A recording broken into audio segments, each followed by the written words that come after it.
Imagine waking up in a world where your closest neighbor is 100 miles away and your morning commute is a mountain ridge trail. That was reality for the mountain men of the 1830s, those legendary trappers who could read the wilderness like we read text messages.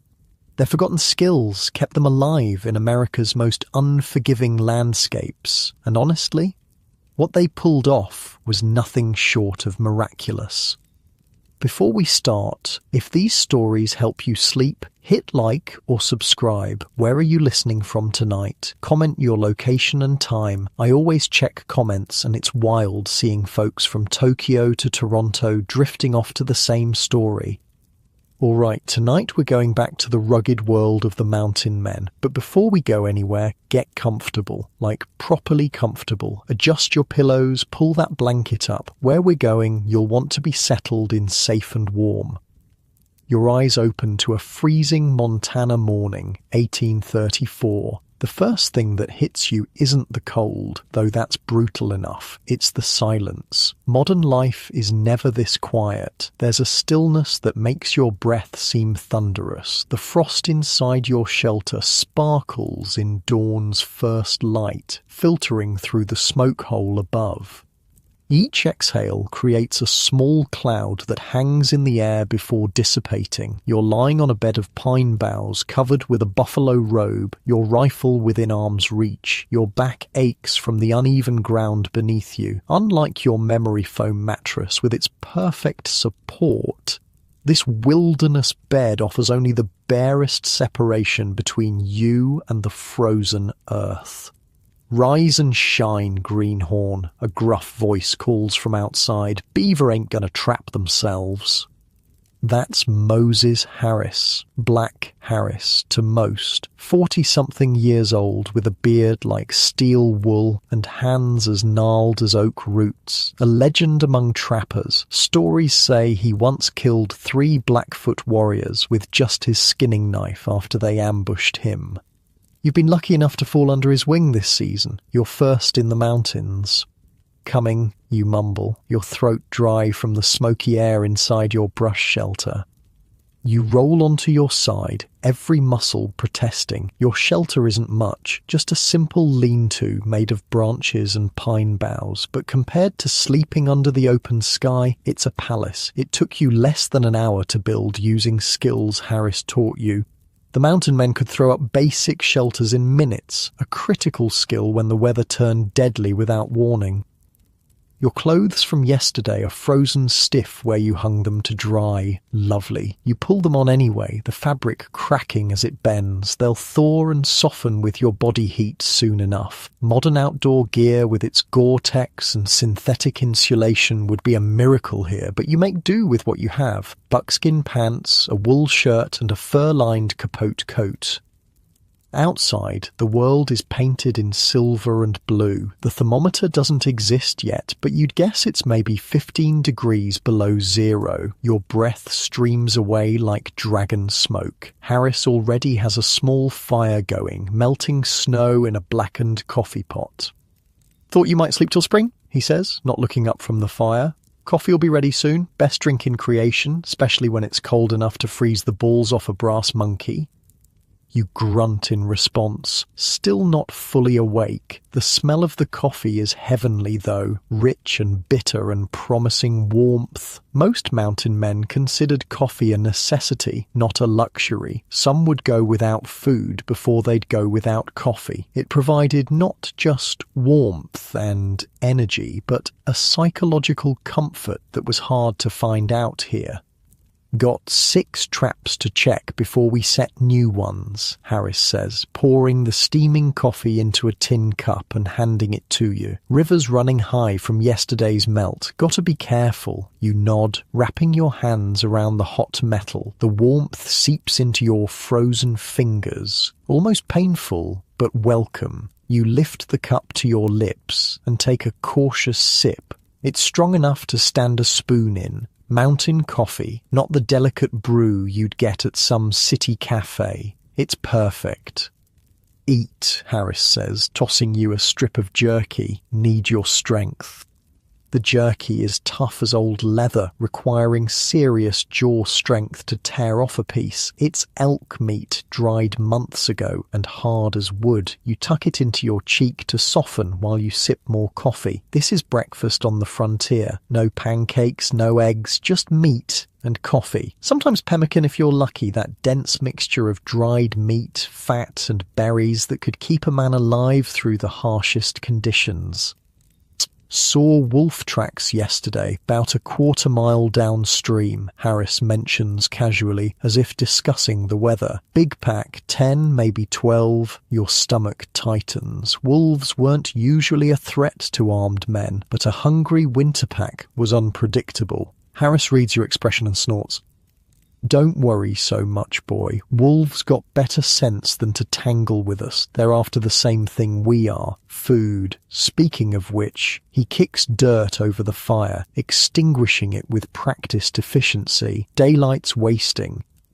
The morning air scours your lungs as you follow Harris through the snow. Each step crunches loudly, breaking the pristine silence. Your rifle, a Hawken, the mountain man's weapon of choice, feels reassuringly solid in your hands. The Hawken wasn't just a gun, it was a lifeline. Unlike the Kentucky long rifles most settlers carried, the Hawken was shorter, more durable, and packed a bigger punch, perfect for the mountainous terrain and large game of the Rockies.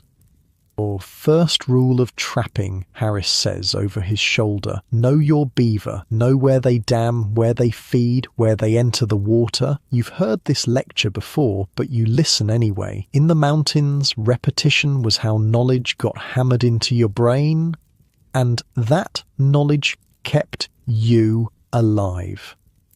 Beaver's a creature of habit, he continues. They use the same runs, same paths, to and from the water. That's where you set your trap. The river comes into view, a dark ribbon cutting through the white landscape. Parts of it are frozen, but the centre flows black and fast. Harris points to a section of bank where a small creek empties into the main river. See there? That fallen birch? Beaver been chewing on it fresh too. Look at the colour of the wood. You follow his gaze and notice the pale yellow of freshly exposed wood where the bark has been gnawed away. Impressive that he spotted it from this distance. Okay, first trap, Harris announces as you reach a narrow point in the river. He kneels and brushes away snow, revealing a chain disappearing into the water. With practiced movements, he pulls the chain, drawing up a metal contraption from beneath the surface. A new house, Nufka 4 beaver trap, the industry standard, and in its jaws, a large beaver, drowned and ready for skinning.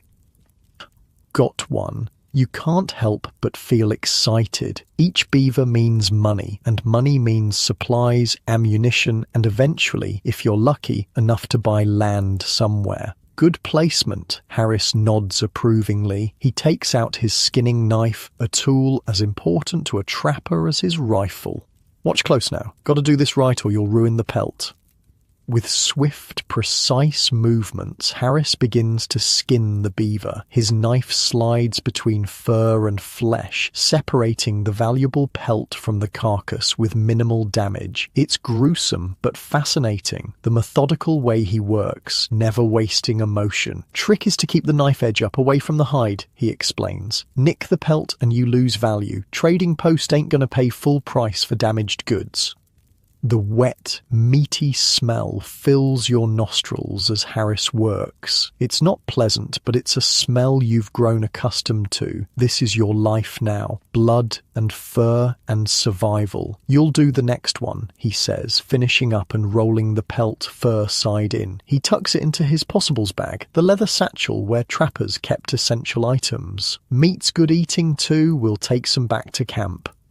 You move on to the next trap location, navigating the treacherous riverbank. One wrong step could mean a plunge into freezing water, a potential death sentence out here. Hypothermia could kill faster than any predator, especially when help might be days or weeks away. Hold up! Harris suddenly freezes, his hand raised in warning. You stop instantly, scanning the area for danger. Grizzly, he whispers, pointing to a set of massive tracks in the snow. Big male from the size, passed through maybe an hour ago. Your heart hammers against your ribs. Grizzlies were the undisputed kings of the Rockies, capable of killing a man with a single swipe. Even experienced mountain men feared them. What do we do? You whisper back. We stay alert, Harris says simply, and we make noise. Grizzly don't want to meet us any more than we want to meet him. Most bears that kill men do it because they got surprised. He begins to talk louder as you continue, occasionally shouting or singing snatches of bawdy songs. You join in, feeling slightly foolish but not foolish enough to question his wisdom. At the second trap site, you find another beaver. As promised, Harris watches as you attempt to skin it. Your first cuts are hesitant, unsure. Commit to the cut, Harris advises. Timid knife makes a mess. Be bold but careful. You adjust your grip and try again, focusing on keeping the blade away from the fur. It's harder than Harris made it look, but you manage to remove most of the pelt intact. Harris inspects your work with a critical eye. Not bad for a greenhorn, he concedes. You'll get better, or you'll starve. Mountain has a way of teaching quick lessons. The next 2 traps are empty, and the 5th has been sprung without catching anything. Harris resets them with expert efficiency, showing you how to position the trap on a beaver run and secure it properly.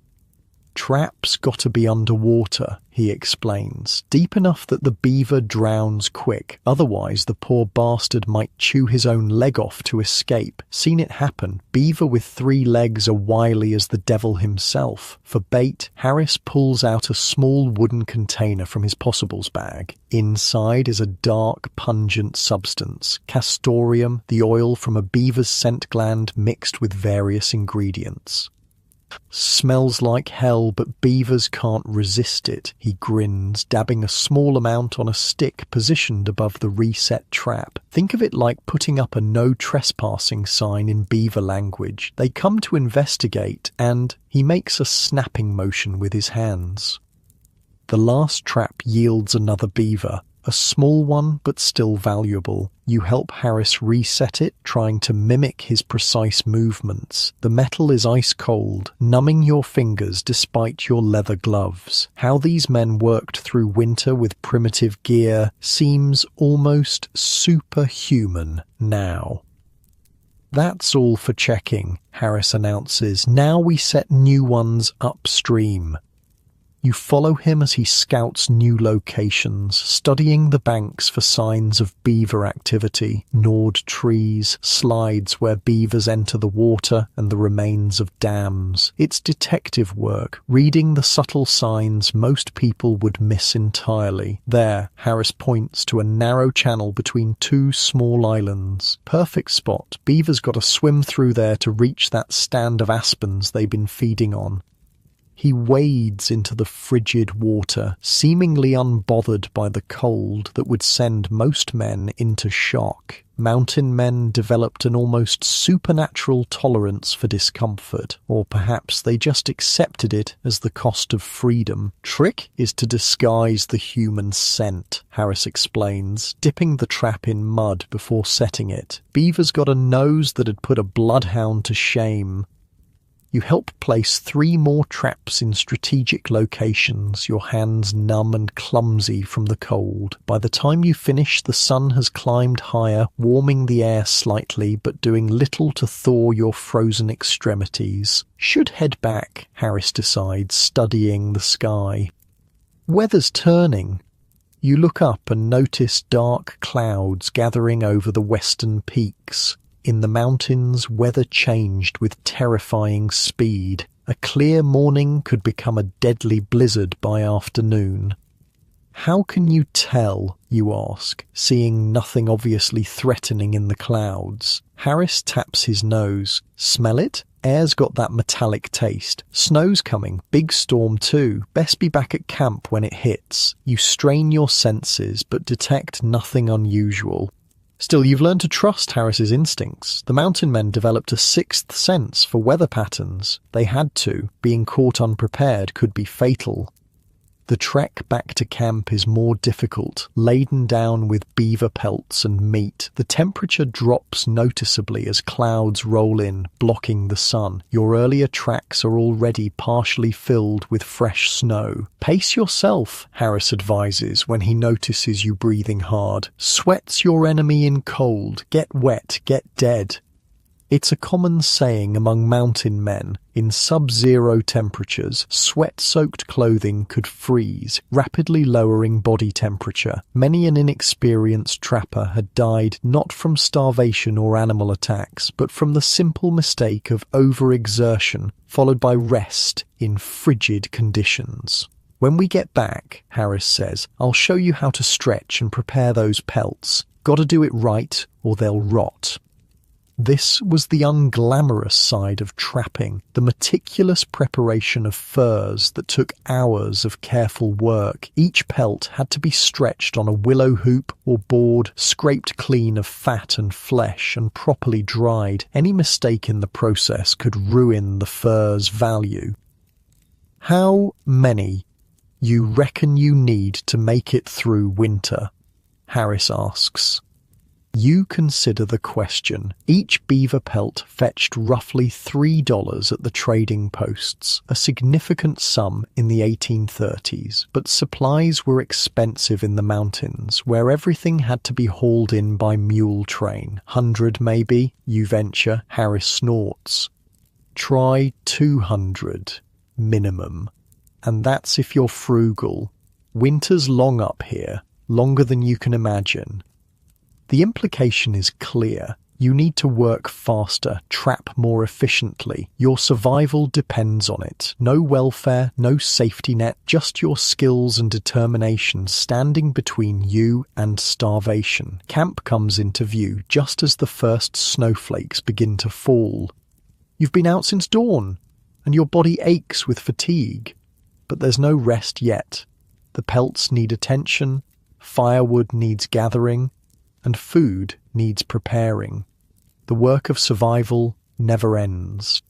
Good morning's work, Harris says, as you drop your load of pelts near the fire pit. Your learning might make a mountain man of you yet. From him, this qualifies as high praise. You feel a surge of pride despite your exhaustion. You're adapting, surviving in a world that kills the weak and unprepared. Your hands may be bloody, your muscles may scream in protest, but you're alive. In the mountains, that's victory enough. Now, Harris says, pulling out his skinning knife again, let me show you how to turn these green hides into something a man can sell. The snow falls harder as he begins the demonstration, but inside your crude shelter, with fire warming your face and hard-earned pelts at your feet, you feel something unexpected, contentment. This life is brutal and unforgiving, but there's a raw honesty to it that you've never found in civilization. As Harris works, he begins to tell you stories of his years in the mountains, tales of narrow escapes, of great rendezvous where hundreds of trappers gathered to trade and celebrate, of winters so harsh they had to eat their moccasins to survive. 1824, winter came early, he recalls, his knife never stopping its methodical scraping. Got caught up near the Yellowstone with nothing but my rifle and the clothes on my back, snow up to my armpits, no shelter, no food, thought I was done for. You lean in, captivated despite your fatigue. These stories were the oral history of the mountains, passed from veteran to greenhorn, carrying the hard-won wisdom that kept men alive. What happened, you prompt when he falls silent. Harris grins, revealing a gap where two teeth should be. Found a bear den. Bear was hibernating, fat as a priest after Easter. Well, one of us wasn't going to see spring. He shrugs. I'm still here. You can't help but laugh at his matter-of-fact delivery. This is mountain man humour. dark, understated, and laced with the constant awareness of mortality. The snowfall thickens outside, creating a white curtain around your small camp. But you're prepared. Shelter secure, fire burning, food available. Harris has taught you well these past months. Tomorrow will bring more traps to check, more beaver to skin, more challenges to overcome. But tonight, as the wilderness disappears under a blanket of white, you've earned your place in this harsh, beautiful world. Your hands may be stained with blood and your body weary beyond words, but you're becoming something new, a man of the mountains, tested by nature and found worthy. The soft hiss of snow falling on the fire creates a gentle rhythm as Harris continues his story. Unlike your modern bedroom with its artificial silence, this wilderness night is alive with subtle sounds. The crackle of flames, the whisper of wind, the occasional crack of a branch surrendering to the weight of snow. You feel your eyelids growing heavy, but you fight to stay awake, to absorb every scrap of knowledge Harris offers. In this world, such knowledge isn't academic. It's survival. Every skill learned, every story heard might someday be the difference between life and death. As night fully claims the sky, turning the snowfall into a dance of shadows and firelight, you realize that for all its dangers and discomforts, there's a profound peace to this life. No deadlines, no traffic, no endless notifications demanding attention. Just the immediate needs of existence and the vast, indifferent beauty of the mountains. Harris falls silent, his story complete, his work on the pelts finished for now. He pours another cup of coffee, adding a splash of something stronger from a small flask, his precious supply of whiskey saved for special occasions or particularly cold nights. "Get some rest," he advises, noticing your struggle to stay awake. "Tomorrow's another day. Beaver ain't going nowhere." As you settle into your bedroll, muscles aching and mind full of new knowledge, you understand why men chose this life despite its hardships. There's a clarity here, a purpose uncluttered by the complexities of civilization. Each day presents simple questions with profound consequences. Will you eat? Will you stay warm? Will you survive until tomorrow? Outside, the storm intensifies, but inside your shelter, wrapped in buffalo hide and warmed by the dying fire, you feel an unexpected security. The modern world, with its countless comforts, seems impossibly distant, like a half-remembered dream. This is reality now, immediate, demanding, and somehow more authentic than anything you've known before. Sleep comes swiftly, carrying you away from aching muscles and bloody hands to dreams of beaver streams and mountain valleys yet unexplored. Tomorrow will bring new challenges, but tonight you rest like the mountain men of old, deeply, completely, with the simple satisfaction of having survived another day in the unforgiving embrace of the wild. Morning comes with the smell of smoke and coffee. The storm passed sometime in the night, leaving behind a world transformed by snow. Everything gleams bright enough to hurt your eyes. You roll over in your bedroll, every muscle screaming in protest. "Up and at 'em, greenhorn." Harris kicks the bottom of your buffalo robe. "Got company coming." You bolt upright, hand instinctively reaching for your rifle. "Blackfoot?" Harris snorts. "Nah. Crow. Friendly enough, long as you don't get handsy with their women or horses." He tosses you a strip of jerky. "Eat up. Trading's hungry work." You force yourself to chew the leathery meat while pulling on your still damp moccasins. The previous day's trapping has left your hands raw and blistered, but there's no time to coddle yourself. In the mountains, pain was just another daily companion, like hunger and cold. How do you know they're coming? You ask, seeing no signs of visitors. Harris taps his ear. Listen, you strain to hear past the crackling fire and the soft hiss of melting snow dripping from tree branches. Then you catch it, the distant jingle of metal, bells or tin cones sewn onto clothing, a common decoration among many tribes. They'll be here soon, Harris says, adding more wood to the fire. Best look busy. Crow respect men who work. You set about stretching the beaver pelts from yesterday onto willow hoops, a task that requires both strength and delicacy. The skin must be stretched tight enough to dry properly, but not so tight it tears. Your fingers, stiff from cold, struggle with the intricate work. So what do we trade? You ask, fighting with a particularly stubborn piece of hide. Whatever they want that we can spare, Harris replies, checking his own supply of trade goods, beads, awls, small mirrors, and a few precious steel knives. Might be they want coffee or tobacco, might be they just want news. He pauses, fixing you with a serious stare. Listen close, 'cause this might save your life someday. When Indians come to trade, it ain't just about swapping goods. It's about respect, building a bond. You rush it, treat 'em like they're just walking trading posts. You'll end up with your hair hanging from somebody's lodgepole.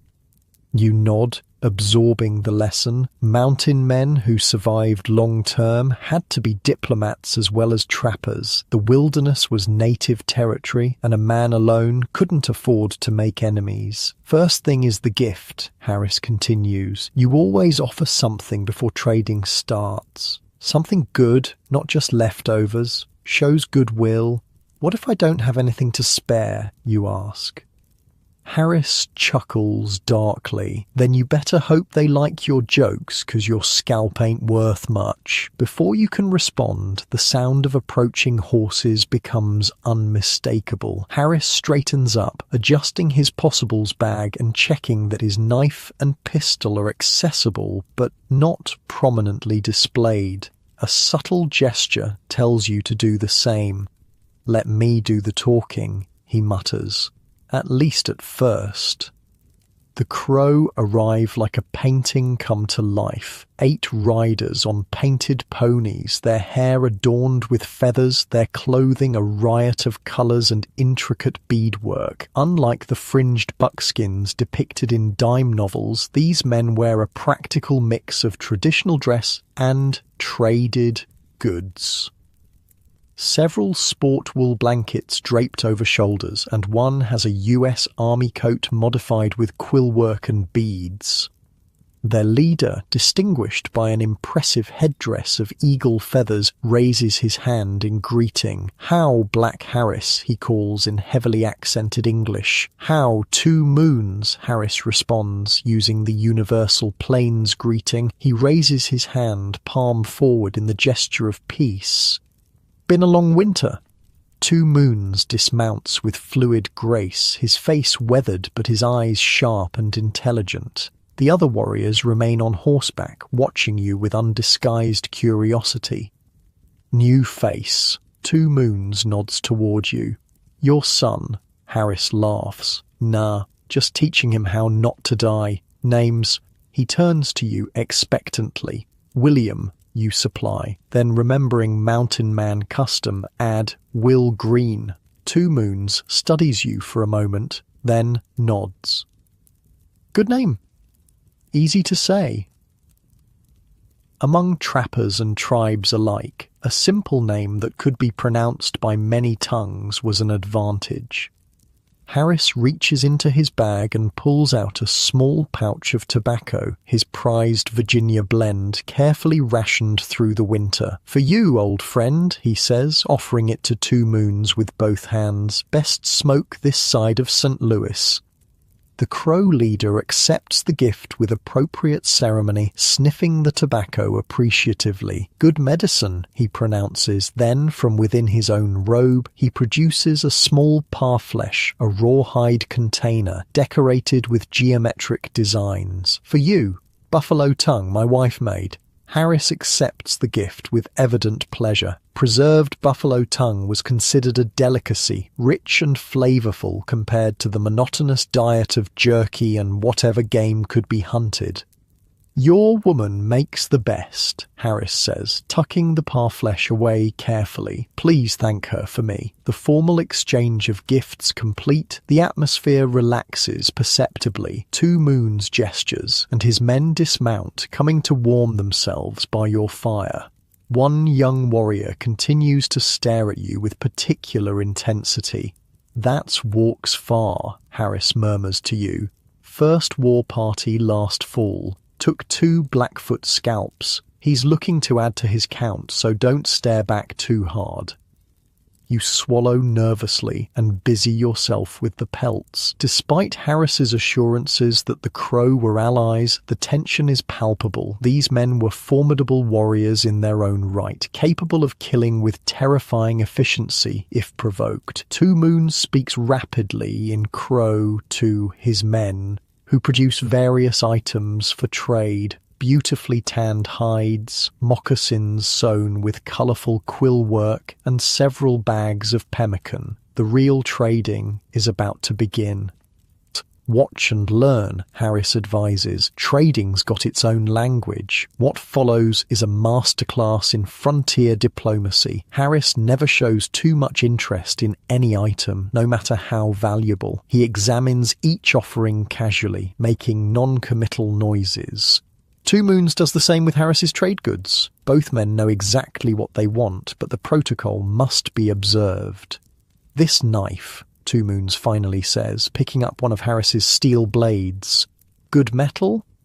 "Best Sheffield steel," Harris confirms. "Hold an edge better than any other." The Crow leader tests the blade with his thumb, nodding appreciatively. "What you want for this?" Harris shrugs. "That buffalo robe looks warm." Two Moons laughs. "This robe worth 3 knives. Very fine work, my youngest wife."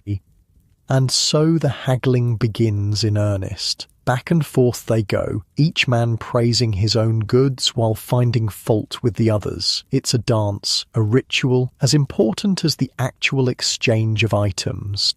You watch, fascinated, as Harris trades 3 steel needles for a pair of beautifully beaded moccasins, then a small mirror for a substantial bag of pemmican. Each transaction is punctuated by stories, jokes, and subtle compliments. Never is the trading rushed. Each item receives its due consideration. "Your turn," Harris suddenly says, nudging you forward. Two Moons wants to see what you've got. Panic flutters in your chest. You haven't prepared for this. Frantically, you search your meagre possessions for something worth trading. Your fingers close around your spare knife. Not your best, but decent quality. "I have this," you offer, holding it out to Two Moons. The Crow leader takes it, examining the blade carefully. His face gives nothing away. "Good knife," he finally pronounces. "What you want for it?" You scan the items the Crow have brought. There's a beautiful quilled belt that catches your eye, but you sense it's worth far more than your knife. Instead, you point to a smaller item, a leather pouch filled with what looks like dried berries. "What are those?" you ask. "Choke cherries," Two Moons replies. "Good medicine for winter sickness. Make tea." You nod, trying to appear knowledgeable. "I would trade my knife for that." Two Moons considers, then nods. "Fair trade. You know how to use?" When you hesitate, he explains. "Boil in water, drink when sick, good for cough, good for belly." You accept the pouch, feeling oddly proud of completing your first trade. Harris gives you an approving nod when Two Moons isn't looking.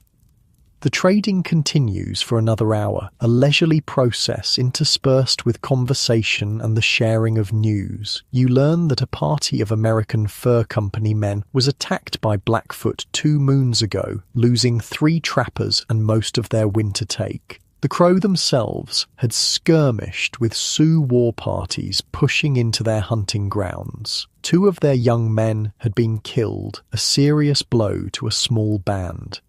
"Bad sign," 2 Moons says gravely. "Sioux moving west, many guns, many warriors." Harris nods, equally serious. "Government pushing them from the east. Everybody's getting squeezed." This was the reality of the changing frontier. Tribes being displaced by white settlement pushed into other tribes' territories, creating a deadly domino effect of conflict. The mountain men, caught in the middle, had to navigate these complex tribal politics just to survive. "You hunt beaver?" 2 Moons asks, eyeing your stretched pelts. "Some," Harris replies cautiously. Beaver trapping was a sensitive subject with many tribes who increasingly recognized that the mountain men were depleting a valuable resource. 2 Moons makes a sweeping gesture toward the mountains. "Our hunting grounds, many beaver. You trap, you trade with us, yes? No take to fort." Harris doesn't commit immediately. "Your beaver, your territory," he acknowledges, "but the company expects pelts." "Company not here," 2 Moons points out reasonably. "We here, Blackfoot here." The implication is clear. The Crow are offering protection in exchange for first rights to trade. "We can work something out," Harris concedes. "Some for you, some for the fort." 2 Moons nods, satisfied with this compromise. More words are exchanged, arrangements made for future meetings. Throughout it all, you observe the careful balance Harris maintains, respectful but not subservient, friendly but not overly familiar. It's diplomatic tightrope walking of the highest order.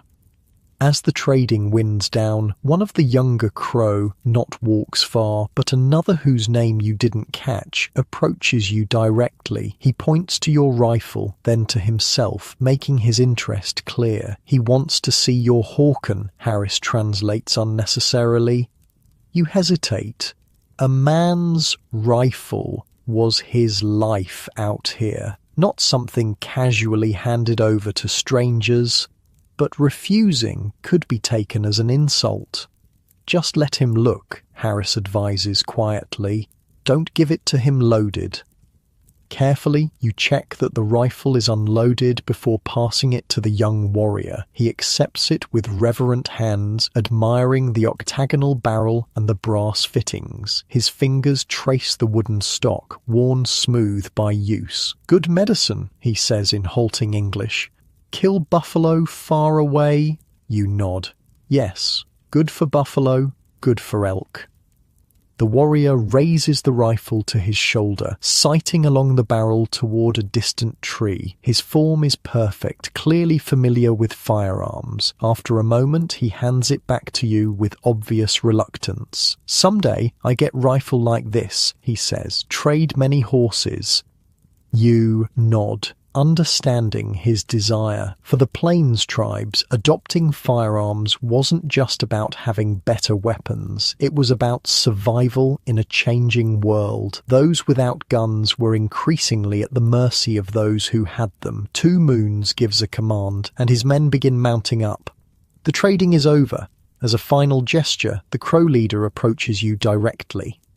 "You trap with Black Harris, you learn good," he says. "But remember, mountains have many eyes. Blackfoot not like beaver trappers. They kill quick." He draws a finger across his throat to emphasize the point. "You see strange tracks, you come to our village." He points east. 3 days' ride, yellow clay cliffs. We help." "Thank you," you reply, genuinely moved by the offer of protection. 2 Moons nods, then turns to Harris. "Snow melting soon. Big water coming. Be careful at river crossing." With that warning delivered, he mounts his horse with fluid grace. The Crow band departs as they arrived in a jingle of metal ornaments and a flash of colourful blankets against the snow. Within minutes, they've disappeared into the trees. "Well," Harris says, settling back by the fire, "that was educational." "They seemed friendlier than I expected," you admit. Harris snorts. Course they were. We're on their good side. You should see 'em when they're not feeling so charitable. He taps his chest, where a barely visible scar peeks above his shirt collar. Got this from a crow arrow about 10 years back. Misunderstanding about some horses. You swallow hard. But you said they were allies. They are. Now. Harris shrugs. Out here, alliances shift like river sand. Today's friend might be tomorrow's enemy, depending on who's got what and who's threatening whom. He pokes at the fire thoughtfully. 2 moons is solid, though. Man of his word. If he says we can trap his territory and trade with his band, he'll stick to it. You digest this information, understanding better now the complex web of relationships that kept a mountain man alive. It wasn't just about skills and courage, it was about knowing who to trust, when to trade, and how to navigate the human terrain of the frontier.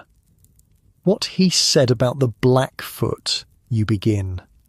Wasn't exaggerating, Harris finishes grimly. They hate trappers worse than poison, blame us for bringing disease, for taking beaver, for trading with their enemies. He spits into the fire. Can't really fault their logic. We have brought all those things.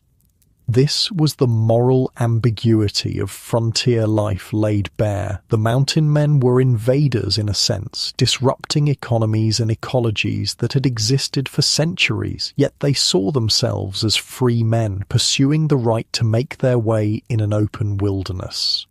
So, what do we do if we encounter Blackfoot, you ask?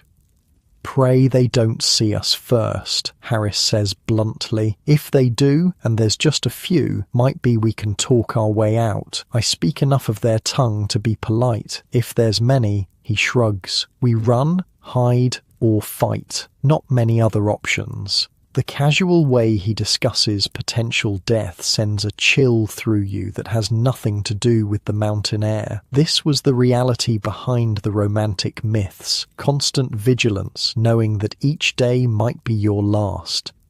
Those moccasins I traded for, Harris says, changing the subject. They're for you. Your boots are falling apart and badly made footwear will kill you faster than most anything else out here. You accept the gift with genuine gratitude. The moccasins are beautiful, lined with rabbit fur and beaded with blue and white designs. More importantly, they're sturdy and waterproof, functional art that could save your toes from frostbite.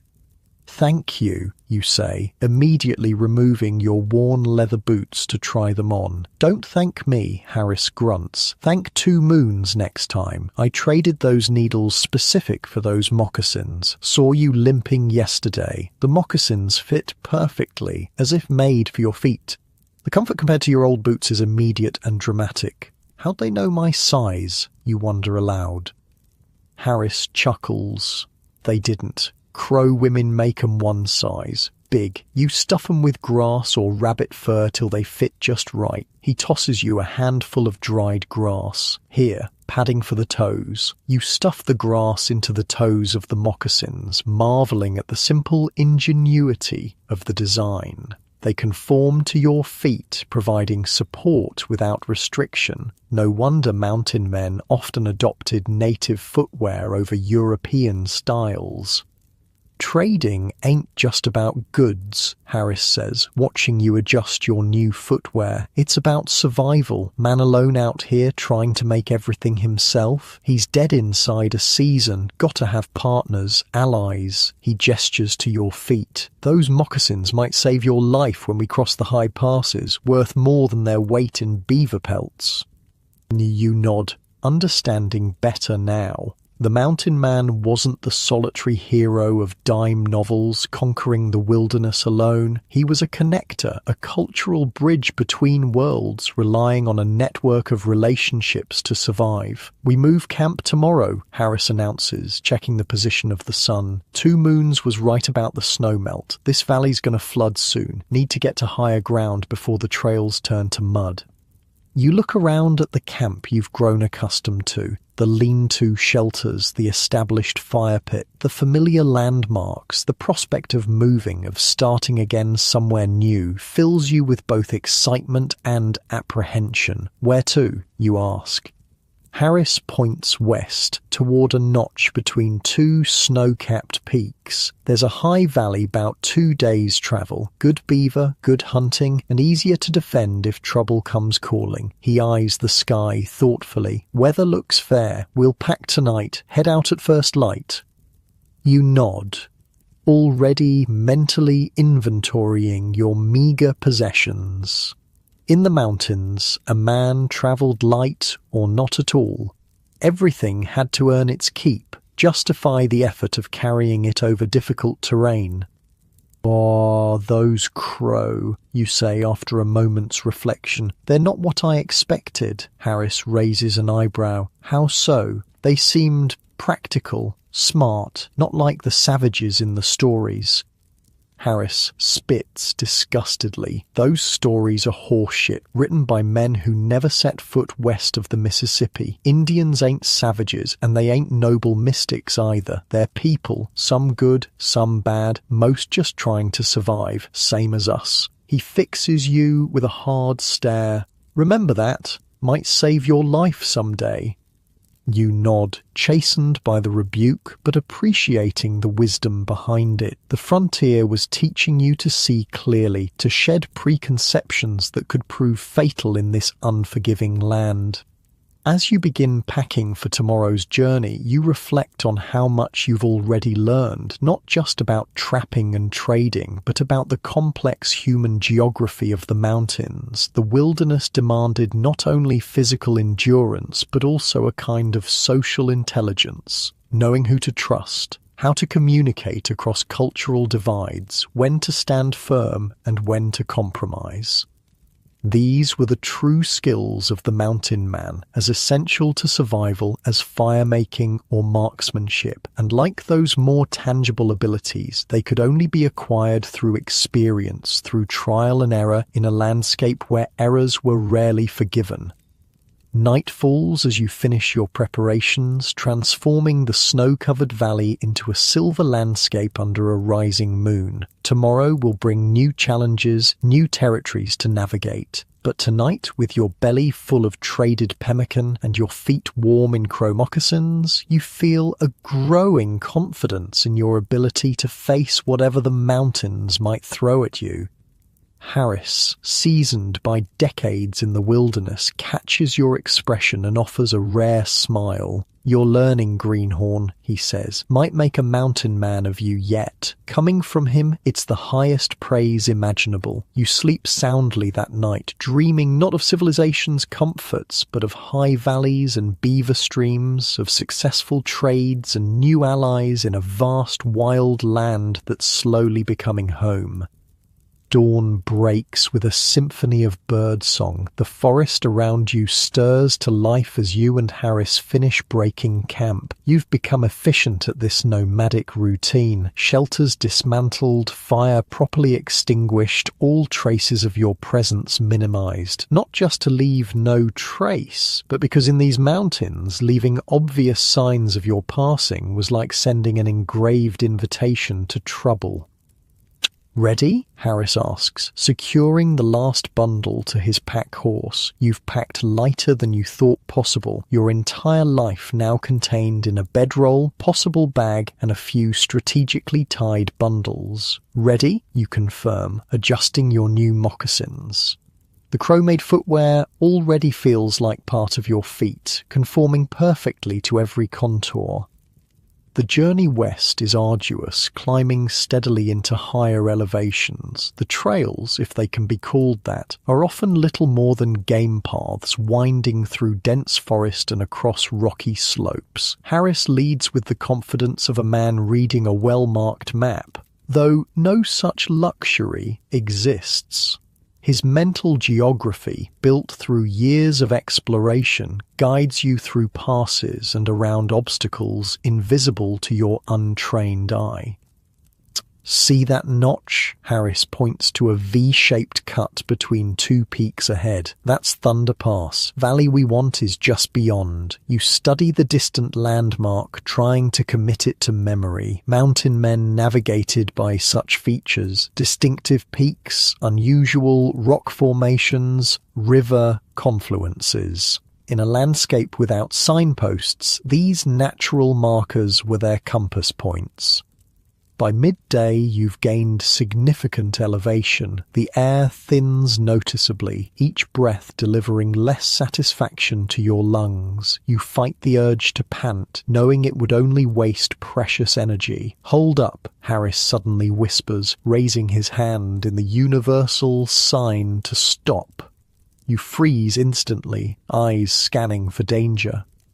Harris points silently to a clearing ahead. Through the trees, you spot movement. A small herd of elk grazing peacefully, unaware of your presence. Your stomach tightens with anticipation. Fresh meat would be a welcome change from jerky and pemmican. With practiced stealth, Harris slips his rifle from its scabbard. He motions for you to stay put, then begins a careful stalk toward the clearing. You watch, mesmerized by his skill. Despite his size and age, he moves with remarkable silence, each footstep placed with deliberate care. The lead cow suddenly raises her head, nostrils flaring. Harris freezes mid-step, becoming part of the landscape. Long seconds pass as the elk surveys her surroundings. Eventually, satisfied there's no threat, she returns to grazing. Harris continues his approach, using trees for cover, moving only when the wind rustles branches to mask any sound. You lose sight of him for a moment, then the sharp crack of his rifle shatters the mountain silence. The herd bolts in panic, but one cow stumbles, then collapses. A clean shot. Harris emerges from the trees, already reloading his Hawken with practiced efficiency. He beckons you forward. "That's dinner," he announces with satisfaction as you reach him. "And breakfast, lunch and dinner for the next while too." The elk lies still, a small entry wound visible behind her shoulder, a perfect heart shot, clean, quick, humane. You've seen Harris pass up shots he wasn't confident in, explaining that wounding an animal that escapes to die slowly was both cruel and wasteful. "Better get to work before the scavengers show up," Harris says, unsheathing his hunting knife. "I'll show you how to break her down proper." What follows is a masterclass in frontier butchery. Harris works with practiced precision, showing you exactly where to cut to maximize the usable meat while minimizing waste. "Always thank the animal," he murmurs as he begins. "Indians got that right. Everything gives its life so something else can live. Least we can do is be grateful and use every part." You watch carefully as he demonstrates how to skin the elk without puncturing the hide, a valuable resource in itself. The hide would become clothing, containers, or trade goods. Nothing would be wasted. "Now you try," Harris says, handing you his knife and guiding your hands to the proper position. Firm pressure, but gentle. Follow the natural seams between muscle groups. Your first cuts are clumsy, but Harris corrects you patiently. "Not so deep there, that's it. Now angle the blade this way to follow the bone." The work is bloody and exhausting, but oddly satisfying. This is sustenance in its most direct form. No middleman, no processing plants, just you and the animal and the knife. By the time you finish, your arms ache and your clothes are stained, but a substantial pile of meat lies ready for processing. "Not bad," Harris concedes, inspecting your work. "Bit rough in spots, but you'll get better. Now for the important part, making it last." Some of the choicest cuts, the tenderloins and backstrap, Harris sets aside for immediate cooking. The rest he begins to slice into thin strips. "Out here, fresh meat's a luxury," he explains.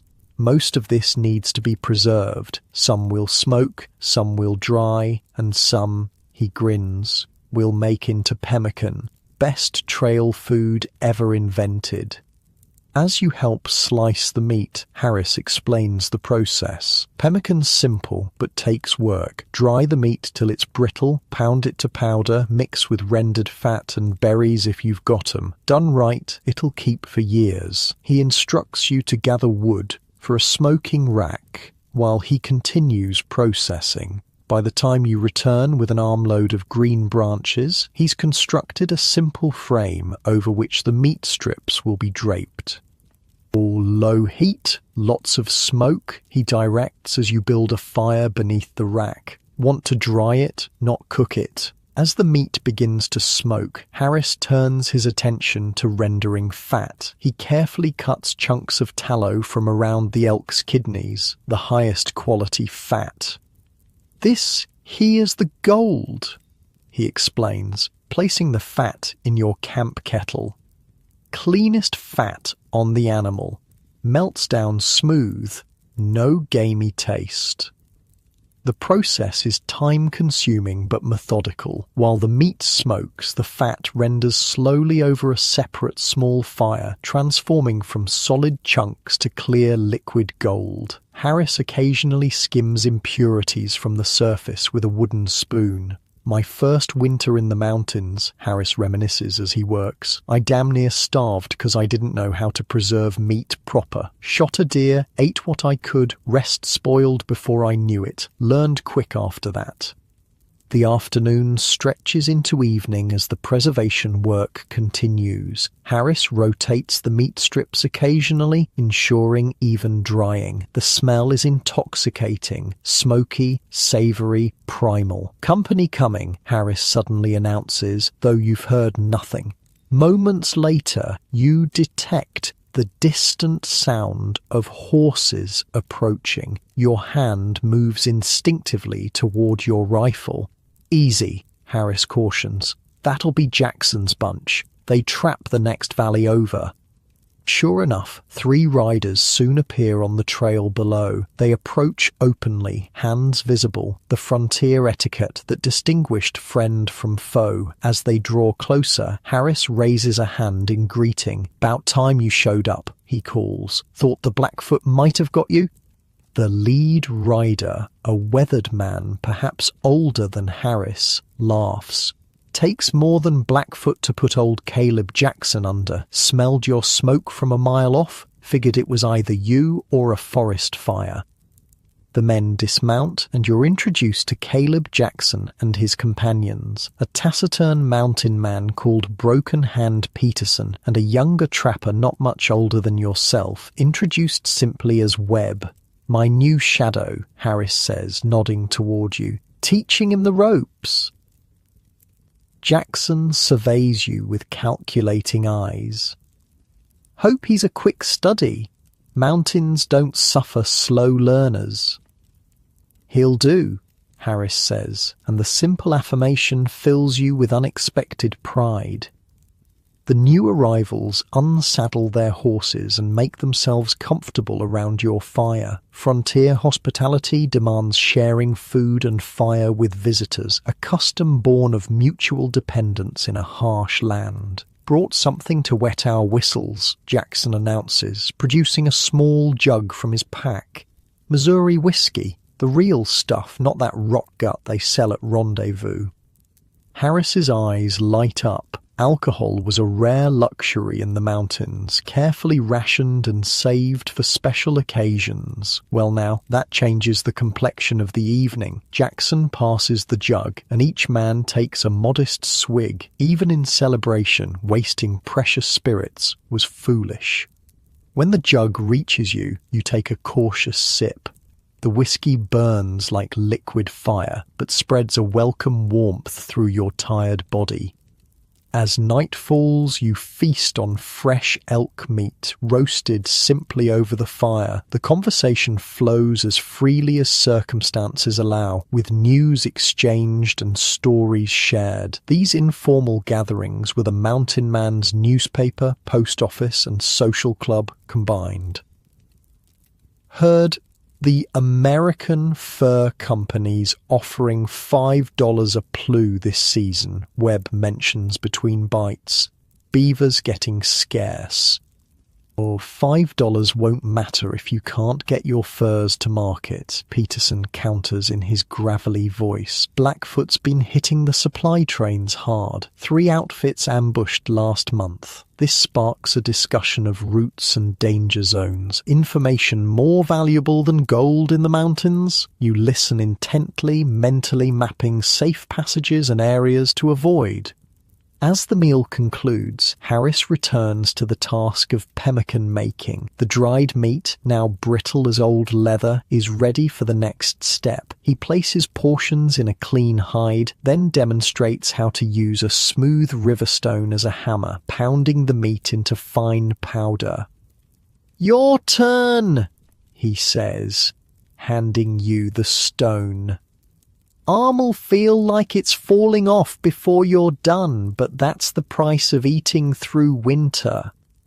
You set to work, pounding rhythmically. The physical labour is indeed exhausting, but there's something meditative about the repetitive motion. Jackson watches with approval. "Making pemmican, eh? Smart. Saved my life more'n once." He rolls up his sleeve to reveal a gnarled scar on his forearm. Winter of 29, trapped by a blizzard in the Bitterroots for 16 days. Nothing but pemmican between me and the boneyard. These casual references to near-death experiences were common among mountain men. Survival stories weren't told for dramatic effect, but as practical lessons. This worked, this didn't. Here's how to live if it happens to you. As your pile of powdered meat grows, Harris checks the rendered fat, now perfectly clear. "Just right," he pronounces. "Now for the magic." He demonstrates mixing the meat powder with the hot fat in approximately equal proportions, working quickly before the fat solidifies. To this base, he adds dried choke cherries from his supplies and a handful of crushed nuts. "Berries prevent scurvy," he explains. "Indians figured that out long before white doctors did. Man can live on nothing but pemmican for months and stay healthy, long as it's got berries mixed in." The resulting mixture is packed into small rawhide pouches sealed with more fat. When cooled, each package becomes a concentrated brick of nutrition, impervious to spoilage and weather. 3 of these will keep a man going for a week of hard travel, Harris says with satisfaction. "Not fancy eating, but it'll keep you alive." As the evening deepens, Jackson produces a deck of cards, worn, greasy, but complete. Card games were one of the few entertainments available in the wilderness, played for stakes ranging from trinkets to horses to life-saving supplies. "Friendly game," he suggests, shuffling with surprising dexterity for hands so weathered. Soon, a poker game is underway, played by firelight with stakes of coffee beans substituting for money. You join in, though your meagre possessions limit your betting. The conversation continues over cards, turning to plans for the upcoming rendezvous. "Heard it's at Green River this year," Webb says, studying his cards. "Company's bringing 60-pack mules of trade goods." Rendezvous, the annual gathering of trappers, traders and Indians, was the highlight of the mountain calendar. For a few weeks each summer, hundreds would converge to trade furs, replenish supplies, exchange news and celebrate with legendary abandon. For men who spent most of the year in isolation or small groups, it was a vital release valve for the pressures of wilderness life. "Planning to attend?" Harris asks Jackson. "Wouldn't miss it," the older trapper replies. "Got 3 years' worth of beaver to trade. Might even head back to St. Louis after, getting too old for winter in the mountains." This was a common refrain among aging mountain men. The physical toll of the lifestyle eventually forced most to seek easier circumstances, though many struggled to readjust to civilization after years in the wild. As the card game winds down, Peterson, who has spoken little all evening, suddenly addresses you directly. "Saw you working that elk. Not bad technique for a greenhorn. Coming from the taciturn trapper, this constitutes high praise." You thank him awkwardly. "Oh, still cutting too deep, though," he continues. "Wastes meat and dulls your knife. Here." He pulls his own hunting knife and demonstrates a more efficient technique on a piece of scrap hide. Blade almost parallel to the surface. Let the edge do the work. Save your strength for when you need it. This casual sharing of knowledge was how wilderness skills passed from veteran to novice. No formal instruction, just observation, correction, and practice under the critical eyes of those who had survived long enough to become experts. As the night grows late, the conversation turns to the spiritual side of mountain life. Webb, the youngest of Jackson's group, recounts a strange experience during his first solo hunt. "Was tracking a bull elk up near Thunderhead Peak," he begins, his voice dropping. "Got caught in a storm like nothing I ever seen, lightning hitting all around me. Took shelter under an overhang and there was paintings on the rock. Old paintings, Indian magic, I guess. Spent the night there, had dreams so real I could taste 'em." No one scoffs at his story. The mountains had a way of producing experiences that defied rational explanation. Most trappers, regardless of their background, developed a hybrid spirituality that incorporated both European and native elements, a respect for forces beyond human understanding. "Indians believe the thunder beings live in those peaks," Harris comments. "Powerful medicine, dangerous to disturb." The conversation might seem superstitious to outsiders, but in the wilderness, where death could come from 100 different directions, respecting local beliefs was just another survival strategy. Many a trapper had been saved by knowledge passed down through native traditions, which plants healed, which waters were safe to drink, how to read weather patterns specific to certain valleys. As the fire burns down to coals, Jackson's group prepares to continue their journey. Despite the late hour, they prefer traveling in the cool of night through certain territories. "Blackfoot don't like moving after dark," Jackson explains. "Too many bad spirits about, makes for safer passage." Before departing, he presents Harris with a small leather pouch. "Almost forgot. Found this plant you were looking for. Old medicine woman at the Flathead camp showed me where it grows." Harris accepts the gift with obvious gratitude. Later, he explains to you that the plant, a particular type of root, makes a tea that eases his rheumatism, a painful souvenir of decades spent sleeping on cold ground. After Jackson's party disappears into the darkness, you and Harris add the final batches of pemmican to your supplies. The day's work has yielded enough preserved meat to last weeks, an investment of labor that could mean the difference between survival and starvation in the unpredictable mountain environment. "Get some sleep," Harris advises as you bank the fire for the night. "We'll reach the valley by midday tomorrow if we start early." As you settle into your bedroll, muscles aching from the day's exertions, you reflect on how much you've learned in just a few short months. Not just practical skills like trapping and pemmican making, but the subtler arts of mountain life. The social codes, the information networks, the blend of self-reliance and interdependence that kept men alive in the wilderness. Harris, smoking a final pipe by the fire, seems to read your thoughts. "Learning fast," he comments. "Almost didn't cut yourself skinning that elk." You smile at the backhanded compliment. "Still have all my fingers." "For now," he agrees. "Mountains'll take their pound of flesh eventually. Always do." There's no bitterness in his statement, just the pragmatic acceptance that characterized the mountain man's worldview. The night deepens around your small camp, the vast bowl of stars overhead seeming close enough to touch. Unlike the artificial brightness of your modern bedroom, this darkness feels alive, textured with the sounds of the wilderness, the distant call of an owl, the rustle of nocturnal creatures, the soft sigh of wind through pine boughs. Tomorrow will bring new challenges, but tonight, wrapped in buffalo robe with a full stomach and new knowledge, you feel a deepening connection to this harsh but beautiful world. The mountains are not conquered. No man could claim such a thing, but perhaps with time and respect and the right teachers, they might allow you to remain a while longer in their magnificent indifference. Morning comes with stiffness in your joints and frost on your bedroll. You've grown accustomed to waking in discomfort. It's the mountain man's alarm clock. Harris is already up, nursing a small fire and studying the sky with concern. "Don't like those clouds," he mutters as you join him by the fire. "Weather's turning." You follow his gaze to the western horizon. What seemed like harmless wisps at first glance now register as something more ominous. Dark smudges spreading across the blue, moving fast with the high-altitude winds. "Storm?" you ask, accepting the tin cup of coffee he offers.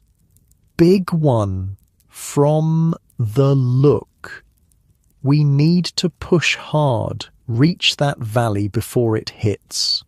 Harris kicks dirt over the fire after filling his own cup.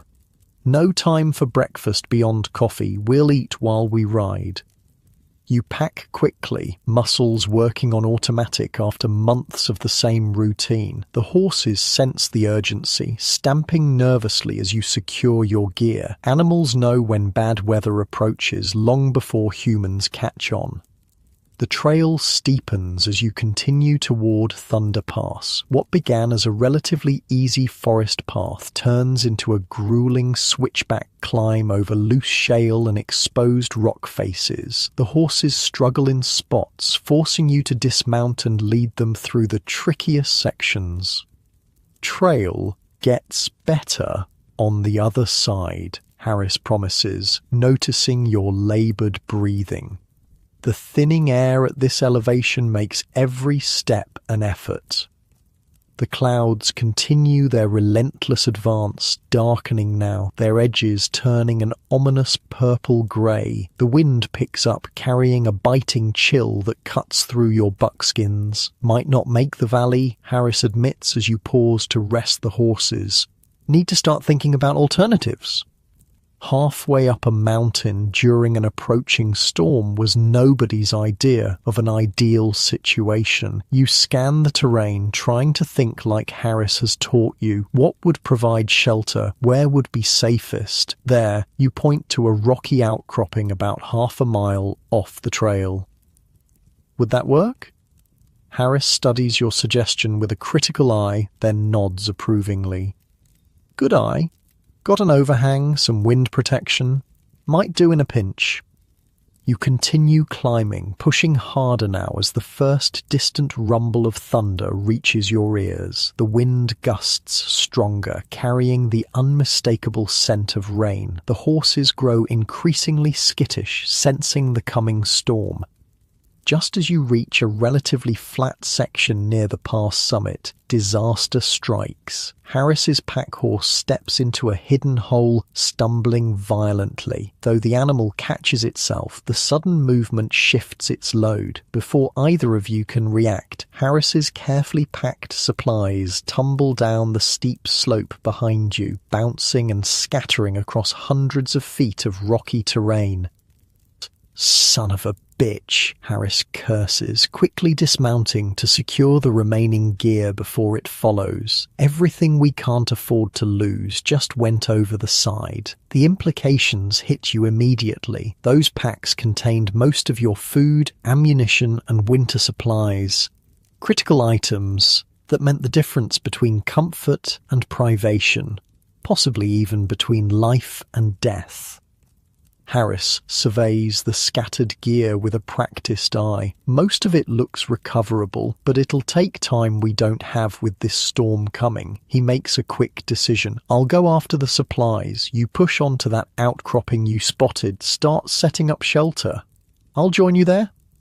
Shouldn't we stick together? You ask, uneasy about separating in deteriorating conditions. can't risk losing those supplies, Harris says firmly. You've learned enough to handle yourself for a few hours. Take my horse, leave yours for me to pack recovered gear.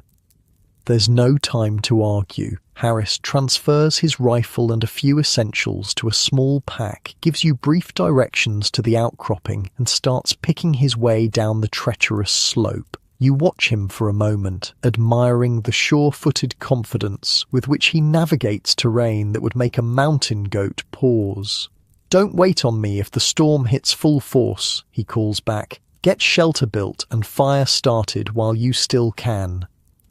With that, he disappears around a bend, leaving you alone on the wind-swept mountainside. You take a deep breath, fighting down a flutter of anxiety. This is the first time you've been truly on your own since joining Harris. The responsibility sits heavy on your shoulders.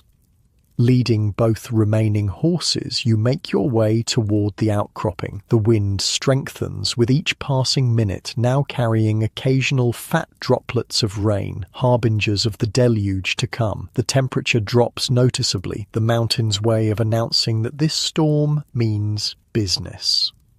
By the time you reach the outcropping, the sky has transformed completely. What began as scattered clouds has become a rolling, seething mass of darkness that swallows the sun. The distant thunder has become a constant rumble, punctuated by sharper cracks that echo across the peaks. You secure the horses in a natural enclosure formed by fallen boulders where they'll have some protection from the elements. Then you assess your shelter options. The outcropping does indeed have a promising overhang, not quite a cave, but a significant lip of stone that projects outward, creating a semi-protected space beneath. Okay, you mutter to yourself, recalling Harris's lessons on emergency shelters. Need to close in the sides, create a windbreak, set up a fire reflector. You begin gathering materials, fallen branches, pine boughs, rocks of suitable size. The rain increases from scattered drops to a steady patter, adding urgency to your work. Your hands move with growing confidence, muscle memory taking over as you implement techniques Harris drilled into you during calmer days. First, a framework of sturdy branches to extend the natural shelter. These you lash together using rawhide strips from your possible bag. Next, a layer of pine boughs arranged in overlapping rows like shingles to shed water. Around the sides, a combination of stones and more branches creates a windbreak, leaving only a small opening facing away from the prevailing wind. Inside this growing structure, you clear a space for a fire, constructing a reflector wall of flat stones that will direct heat back into the shelter rather than letting it dissipate into the mountain air. Every step is accompanied by Harris's voice in your head. Higher on that side. Pack those boughs tighter. Leave a smoke hole or you'll suffocate yourself. The rain becomes a steady downpour as you work. Your clothes grow sodden, then begin to chill you as the temperature continues to drop. Fingers growing numb, you force yourself to work faster. A mountain storm in autumn could easily bring snow, especially at this elevation. Hypothermia was a constant threat, claiming unwary travelers who underestimated the mountain's capacity for sudden, lethal cold. By the time the shelter takes recognizable form, you're shivering uncontrollably. Getting a fire started becomes your next urgent priority. You gather tinder and kindling, protecting it under your coat as you carry it to the shelter. From your possible bag comes your fire-making kit. Flint, steel, and a small tin of char cloth, the blackened linen that catches sparks and nurtures them into flame. Come on, you murmur, striking steel against flint, sending sparks toward the waiting char cloth. Your cold, stiffened fingers make the task harder than usual. After several frustrating attempts, a spark finally catches, creating a glowing ember in the char cloth. You nurture this tiny spark with the reverence of a priest tending a sacred flame, carefully transferring it to a waiting nest of dry grass and shredded bark. Gentle breath, not too strong, not too weak, coaxes the ember into a small flame. You feed it carefully, gradually adding larger pieces of kindling until a proper fire blazes in your stone fireplace.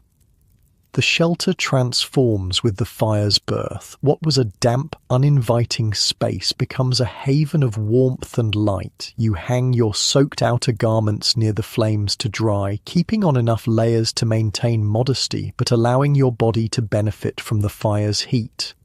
Outside, the storm unleashes its full fury. Rain turns to sleet, then to driving snow that hisses as it hits the ground. Wind howls through the mountain pass, testing your shelter's construction. You make ongoing adjustments, adding reinforcement here, improving drainage there, as you identify weaknesses.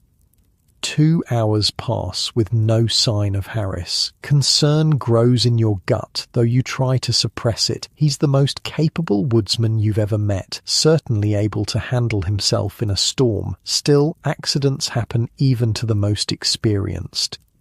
You venture out briefly to check on the horses, finding them huddled together in their stone enclosure, rumps to the wind in the instinctive posture of plains animals weathering a storm. You throw your spare blanket over them for additional protection, then hurry back to your shelter, the brief exposure to the elements renewing your shivering.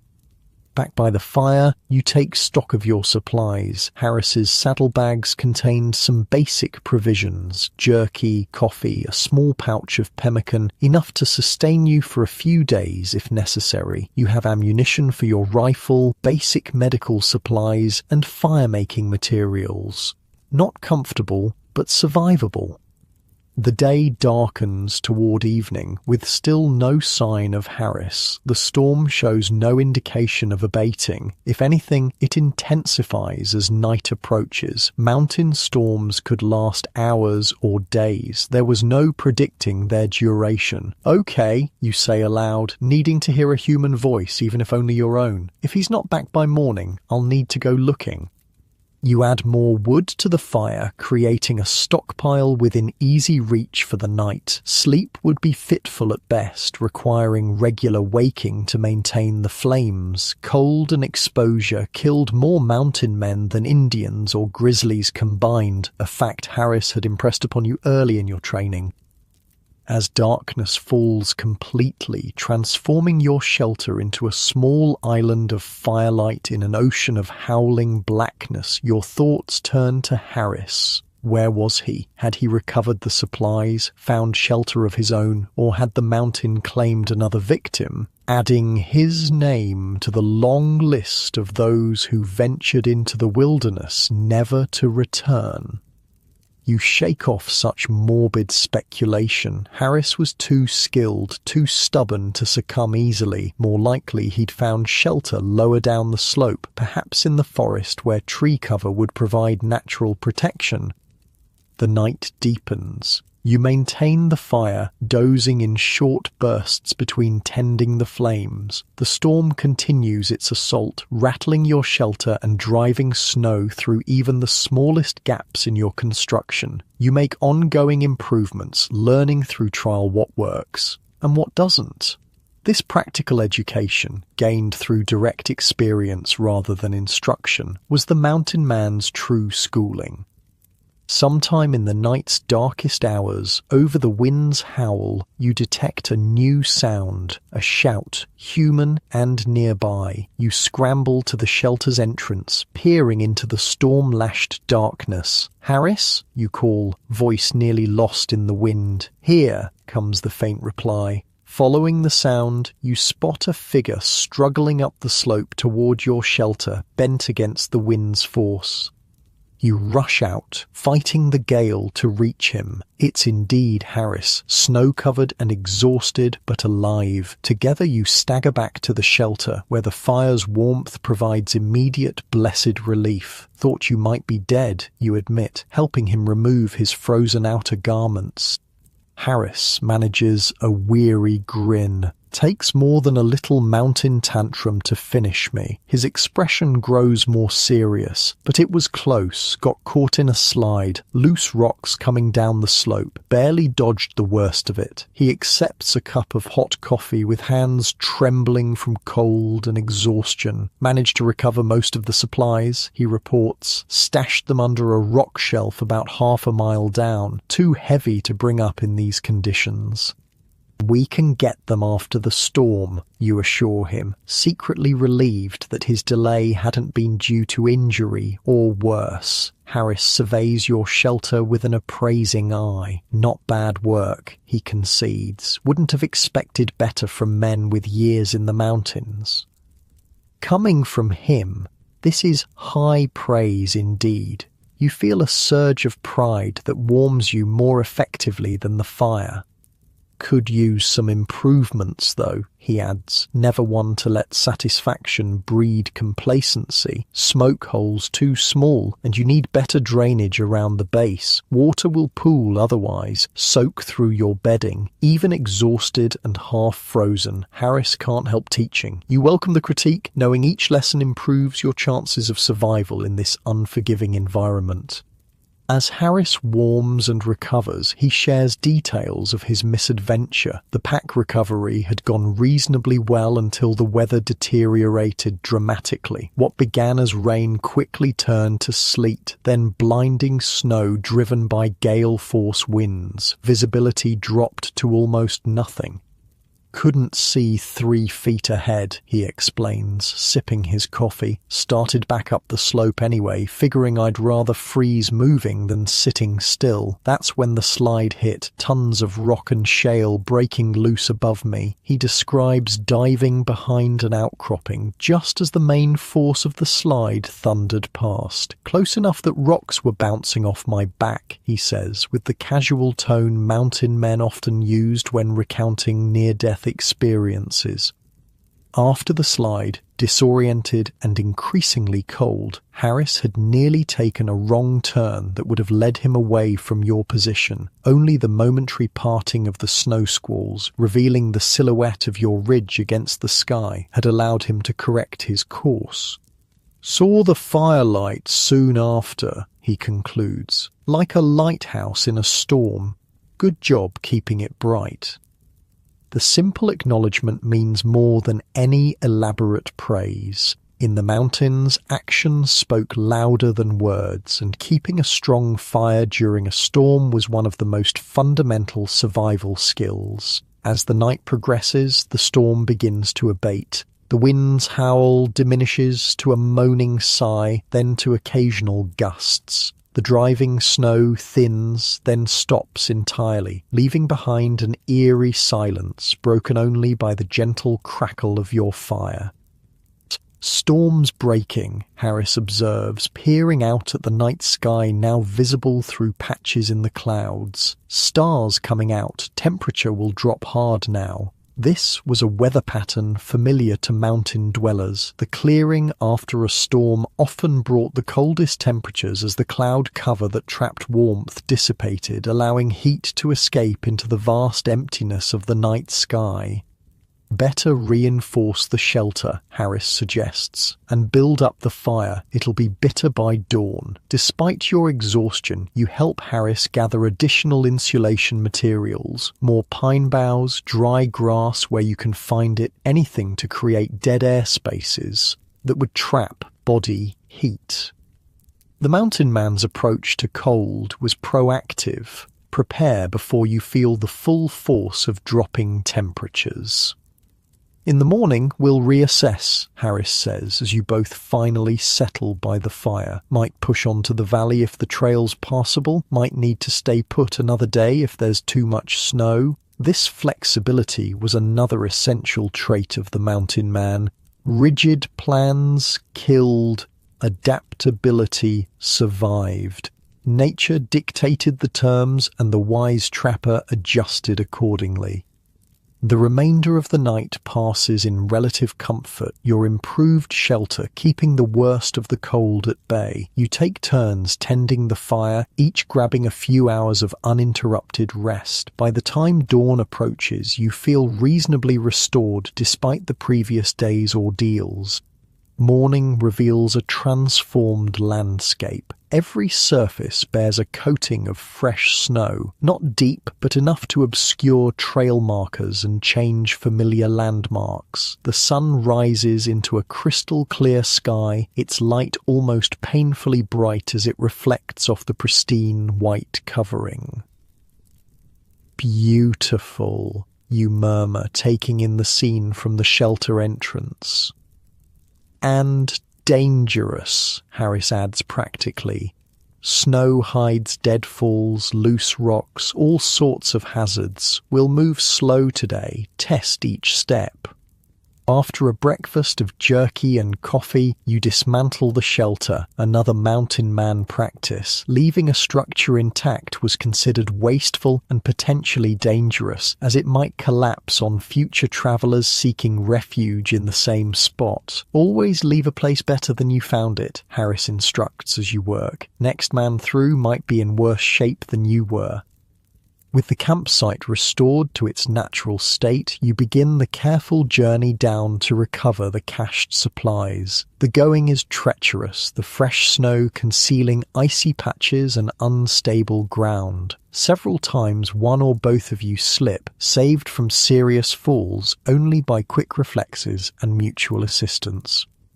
You locate the supply cache without difficulty, finding the packs remarkably intact despite their tumbling descent. Together you reorganize and repack, then begin the slow climb back toward Thunder Pass. Valley's still our best bet, Harris decides, studying the terrain ahead. Trail should improve once we're over the pass. 2, maybe 3 hours travel if we push steady. The next hours prove Harris right about the snow's dangers. What would have been a challenging but straightforward hike becomes a constant negotiation with treacherous footing. Every step requires attention. Every slope presents hidden hazards. The mountain, beautiful in its winter dress, demands a lethal price for carelessness.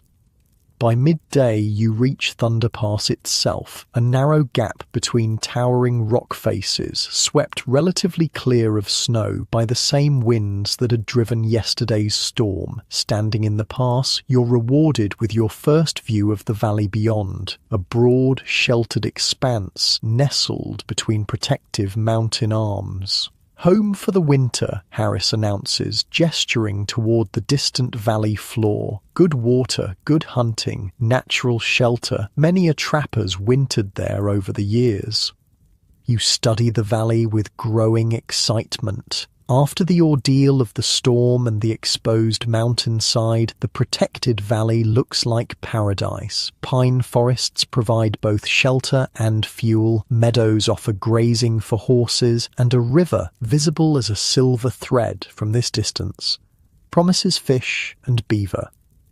The descent from the pass proves easier than the climb, though still demanding careful attention. As you lose elevation, the snow thins, eventually giving way to mere patches in shaded areas. The air warms noticeably as you drop into the valley's protective embrace. By late afternoon, you reach the valley floor. Harris leads you to a spot he clearly knows well. A small clearing near a bend in the river, sheltered by a natural amphitheatre of rock that would block the worst winter winds. "Old Broken Hand Fitzpatrick showed me this spot. Oh, must be 15 years back," Harris reminisces as you unsaddle weary horses. "Many a trapper's sheltered here over the years." You notice stone fire rings, remnants of previous occupants. This wasn't wilderness in the sense of being untouched. It was wilderness in the mountain man's understanding, a place where humans visited but didn't dominate, where nature still held the upper hand despite occasional human presence. "We'll build proper winter quarters tomorrow," Harris decides, surveying the site. "For tonight, basic shelter will do. We earned some rest." As you construct a simple lean-to and prepare an evening meal from your recovered supplies, you reflect on the lessons of the past 24 hours. The storm, the separation, the shelter building. Each challenge had pushed you beyond what you thought yourself capable of. You'd made mistakes, certainly, but you'd survived. In the mountain man's world, that was the only grade that mattered. Harris, warming himself by the newly built fire, seems to read your thoughts. "Did good up there," he says simply. "Most greenhorns would have panicked being left alone in a storm like that." "Almost did," you admit. He shakes his head. "No, you worked the problem, built shelter, made fire, secured the horses. That's not panic. That's becoming a mountain man." The simple endorsement fills you with quiet pride. You're not just surviving in the wilderness now, you're beginning to understand it, to work with rather than against its harsh realities. As night falls on the valley, bringing with it the distant howl of wolves and the first hard freeze since the storm, you settle into your bedroll with a newfound confidence. The mountains are still dangerous, still unforgiving of mistakes, but they're becoming comprehensible, a harsh teacher whose lessons once learned are never forgotten. Harris, smoking a final pipe before sleep, gazes thoughtfully into the fire. "Winter's coming fast," he observes. "Good time to be in this valley, with shelter built and meat stored." He looks up at the star-filled sky. "Bad time to be caught unprepared in these mountains." You nod, understanding the implicit lesson. In the wilderness, survival wasn't about conquering nature, an impossible task, but about respecting its power and adapting to its rhythms. The mountain men who lived longest weren't the strongest or the bravest, but the wisest. Those who learned to read the land, the sky, the subtle signs that spelled the difference between life and death.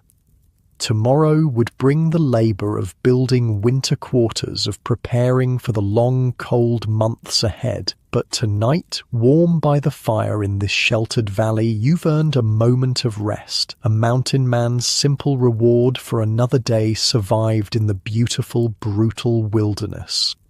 The next few days pass in a blur of constant work. Winter quarters don't build themselves, and Harris is determined to have proper shelter before the deep cold sets in. Together, you construct a more substantial cabin than you'd initially imagined, not the crude lean-to you've been sleeping in, but a real mountain man's winter home. 3 things matter in winter quarters, Harris explains as you notch logs for the cabin walls. Tight construction to keep heat in, good drainage to keep water out, and proper placement to avoid slides and deadfalls. The site he's chosen meets all these requirements, high enough to avoid spring flooding, sheltered from avalanche paths, and positioned to catch morning sun while being protected from prevailing winds. Generations of trappers had refined such knowledge through brutal trial and error. By the 5th day, your cabin takes recognizable form, a simple rectangle of notched logs with a pitched roof of poles covered with pine boughs and finally a layer of earth. The floor is packed dirt, but Harris shows you how to create a raised sleeping platform that will keep you off the cold ground. A stone fireplace dominates one wall, constructed with the same care a city dweller might lavish on fine furniture. "Fire's your life in winter," Harris emphasizes, meticulously checking the draft. "Get this wrong, you'll either freeze or suffocate." With shelter secured, attention turns to building up food stores. The valley offers abundant game, but winter hunting can be uncertain. Better to secure meat now, when animals are fat before winter's privations. "Need to learn the valley," Harris announces one crisp morning. "Time you started finding your own way around. Can't always rely on following my tracks." This declaration fills you with both pride and apprehension. Navigation in the wilderness was no simple matter. There were no street signs, no marked trails, often not even distinct landmarks in dense forest or featureless terrain.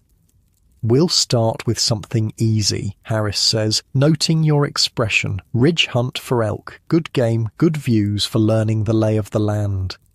You prepare carefully for the day's expedition, rifle cleaned and loaded, possible bag stocked with essentials, knife freshly honed. Harris watches your preparations with approval, occasionally offering refinements. His teaching style has evolved as your skills have grown. Fewer direct instructions, more guided discovery, allowing you to develop the independent judgment a mountain man needs.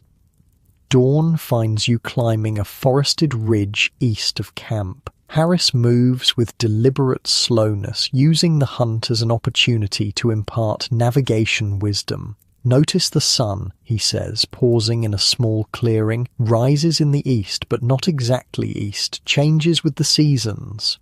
He points to where the sun currently sits low over the horizon. "Mid-autumn now, so it's rising southeast. Come deep winter, it'll rise even further south."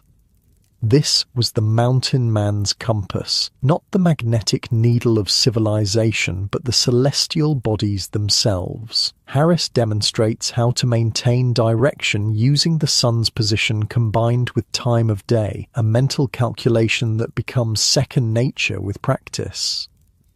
"Well, what about cloudy days?" you ask, envisioning the overcast skies of winter. Good question. Mountains themselves help. Notice how ridgelines run, how drainages flow. Everything follows patterns. Harris gestures to the surrounding landscape. Main divides generally run north-south in these ranges. Streams flow east or west from them. He shows you how to read terrain, not just the obvious features, but subtle signs invisible to untrained eyes, the density of vegetation on north versus south-facing slopes, the way certain trees grow more branches on their southern sides, the prevailing lean of weathered snags shaped by dominant winds. "Lots of ways to keep your bearings," Harris continues as you climb higher. "Indians say moss grows thicker on the north side of trees, but that's not always reliable. Better to use multiple signs, never trust just one." You absorb these lessons eagerly, understanding their vital importance. Men had died horribly within miles of safety, simply because they lost their way and couldn't regain it. In winter especially, a wrong turn could mean fatal exposure or starvation.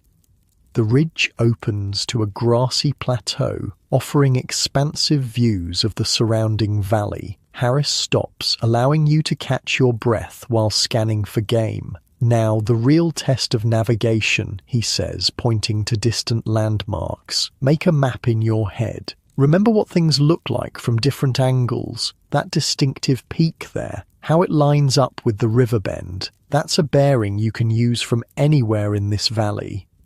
He quizzes you on directions, challenging you to identify return routes from various points. It's a mental exercise that feels unnatural at first. Modern humans are accustomed to external directional aids, not internalized spatial awareness. Most lost men make the same mistake, Harris observes. They panic, start moving too fast, don't take time to study where they are. Better to stop, make camp if necessary, get your bearings before continuing.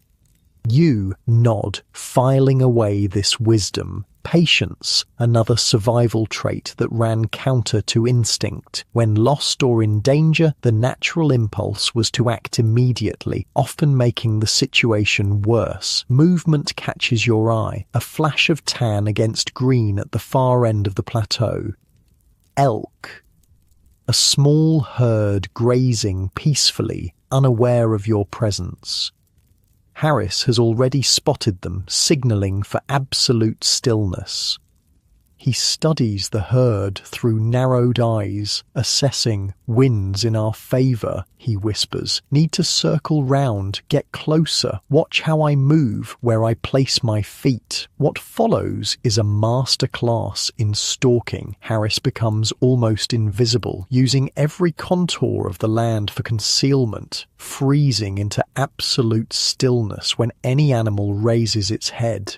You follow as best you can, mimicking his movements, learning through observation the art of moving unseen.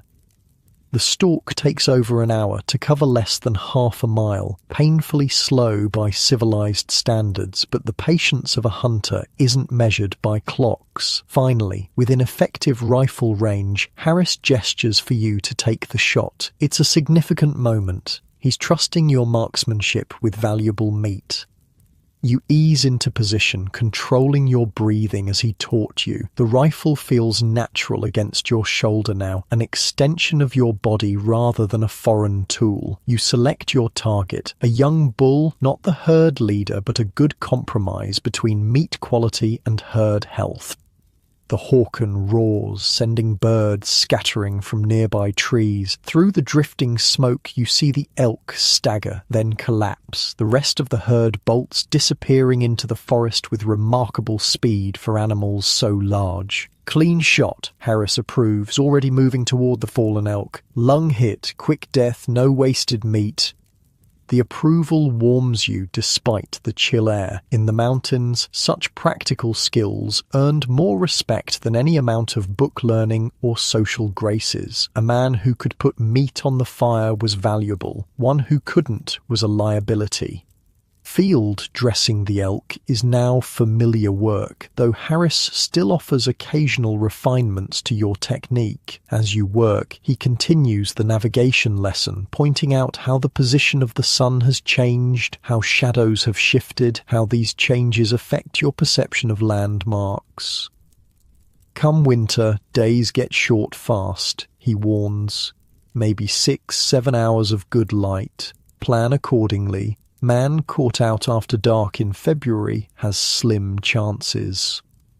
With the elk properly dressed, you face the challenge of transporting several hundred pounds of meat back to camp. Harris shows you how to construct a simple travois, a triangular frame of poles that can be dragged behind you, distributing the weight to make it manageable. Indians been using these for centuries, he explains as you lash poles together. Simple but effective. One man can move what 4 men might carry. Loaded with elk quarters, the travois proves its worth on the return journey. Though still physically demanding, it transforms an impossible task into merely a difficult one. You take turns pulling, using game trails where possible to ease the burden. The descent offers new navigation challenges. What seemed obvious climbing up becomes confusing going down. Landmarks appear different, sightlines change, familiar features disappear behind ridges. Harris uses these difficulties as teaching opportunities. Always look back regularly when traveling, he advises. Remember what the way home looks like. Different perspective coming and going. This habit, turning to study the back trail, becomes second nature as you practice it throughout the descent. It's one of many small disciplines that collectively constitute wilderness wisdom, none particularly dramatic, but each potentially life-saving in the right circumstances. Halfway down, Harris suddenly raises his hand for a halt. You freeze instantly, recognizing the signal for potential danger. His posture changes subtly, body tensing as he scans the surrounding forest. You follow his gaze but see nothing unusual. Grizzly, he whispers, nodding toward what appears to be an unremarkable section of forest. Big male, about 80 yards through those aspens. It takes several seconds before you spot it, a massive brown form partially hidden by brush, moving with surprising stealth for such a large animal. Your blood runs cold at the sight. Grizzlies were the undisputed monarchs of the mountains, capable of killing a man with terrifying ease. What do we do? You whisper, fighting the urge to raise your rifle. Nothing sudden, Harris murmurs. He knows we're here, smelled the elk blood for sure. We're downwind, or he'd have smelled us too. The bear continues its methodical movement, paralleling your trail but not approaching directly. Its massive head swings from side to side, testing the air currents. He's deciding if we're worth the trouble, Harris explains, his voice preternaturally calm. Most bears avoid men if they can. Problem is, we've got meat, and he can smell it. You stand motionless, barely breathing, as the massive predator considers its options. The travois with its bloody elk quarters suddenly seems like a terrible liability. Harris slowly, almost imperceptibly, shifts his rifle into a ready position without raising it. If he charges, he breathes. Aim for the chest, not the head. Skull's too thick for a sure kill. Chest shot might turn him at least. The bear rises briefly on its hind legs, its full height momentarily visible, an awesome sight that triggers primal fear. 7 feet tall at least, with paws that could decapitate a man with a single swipe. Then, with startling suddenness, it drops back to all fours and moves away, disappearing into thicker forest. You release a breath you didn't realize you were holding. Why'd it leave? Harris shrugs. Decided we weren't worth it. Maybe he's already fed. Maybe something in our scent warned him off. Bears have their own reasoning. He scans the forest carefully before signaling to continue. Keep alert, though. He might circle around, come at us from another direction. Grizzlies are crafty that way. The encounter adds tension to the remainder of your journey. Every snapping twig, every rustle in the underbrush draws immediate attention. The forest that seemed merely challenging before now feels actively threatening, full of hidden dangers beyond human control. This too was part of mountain life, the constant awareness of being neither at the top of the food chain nor particularly well adapted to the environment. Humans survived in the wilderness not through physical superiority but through knowledge, tools, and cooperation. Alone, a man was vulnerable. Together, with shared vigilance and complementary skills, survival odds improved dramatically. You reach camp without further incident, the late afternoon sun casting long shadows across the valley. The elk meat is quickly hung on a drying rack near the cabin, high enough to discourage four-legged scavengers. Tomorrow will bring the work of proper preservation, smoking, jerking, pemmican making, but for now, simply securing the bounty is enough. As twilight approaches, Harris sets you a new navigational challenge. Find north, he instructs, without using the sun or stars. You consider the problem, recalling his earlier lessons. Without celestial guidance, you need to rely on natural features. You study the surrounding trees, looking for moss growth patterns, but they're inconsistent, as Harris warned. The mountain ridges offer some clues, but not definitive ones. Finally, you spot a promising sign, an old lightning-struck pine with more branches on one side than the other. That way, you declare, pointing. South is that direction, so north is opposite. Harris nods approvingly. Good eye. How'd you figure it? The tree, you explain. More branches on the south side where it gets more sun, so that's south and north is opposite. Good observation, he acknowledges. Now, what else confirms it? You scan the landscape again, spotting additional clues now that you have a tentative orientation, the direction of the river flow, the position of certain peaks relative to the valley, the slightly greater snow accumulation on one side of rock outcroppings. Multiple signs, you say, with growing confidence, all pointing to the same direction. That's the way, Harris confirms. Never trust just one sign. Nature can fool you, but when 3 or 4 signs agree, you're probably right. He continues testing your navigation skills as you prepare the evening meal, quizzing you about route finding in various scenarios, in fog, in snowstorms, in featureless terrain. Each question forces you to apply principles rather than memorize facts, developing the adaptable thinking essential for wilderness survival. After supper, with darkness fully descended, Harris introduces a new navigational tool, the night sky. You've noticed him studying the stars before, but now he begins formal instruction, pointing out key constellations and their uses for orientation. North Star's your best friend at night, he explains, indicating the steadfast light that had guided travelers for millennia. Find the Big Dipper, follow the pointer stars, and there it is, always showing north. The lesson continues with other celestial landmarks, Cassiopeia, the Pleiades, Orion, each with its place in the seasonal progression of the night sky. Like indigenous peoples before them, mountain men had developed a sophisticated understanding of astronomy, not as an academic pursuit, but as a practical survival tool. Stars don't just show direction, Harris notes. They show seasons too. When Orion stands high at midnight, winter's at its depth. When he's visible in early evening, fall's turning to winter.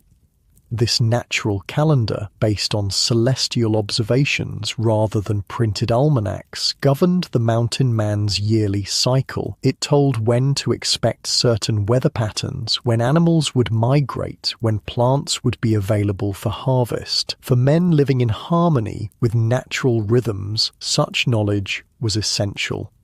As the lesson concludes, you realize how much your perception has changed in these months with Harris. What began as a bewildering wilderness has become increasingly legible, a landscape filled with signs and patterns for those who know how to read them. You're still a novice compared to Harris, but the foundation is there, growing stronger with each day's experience.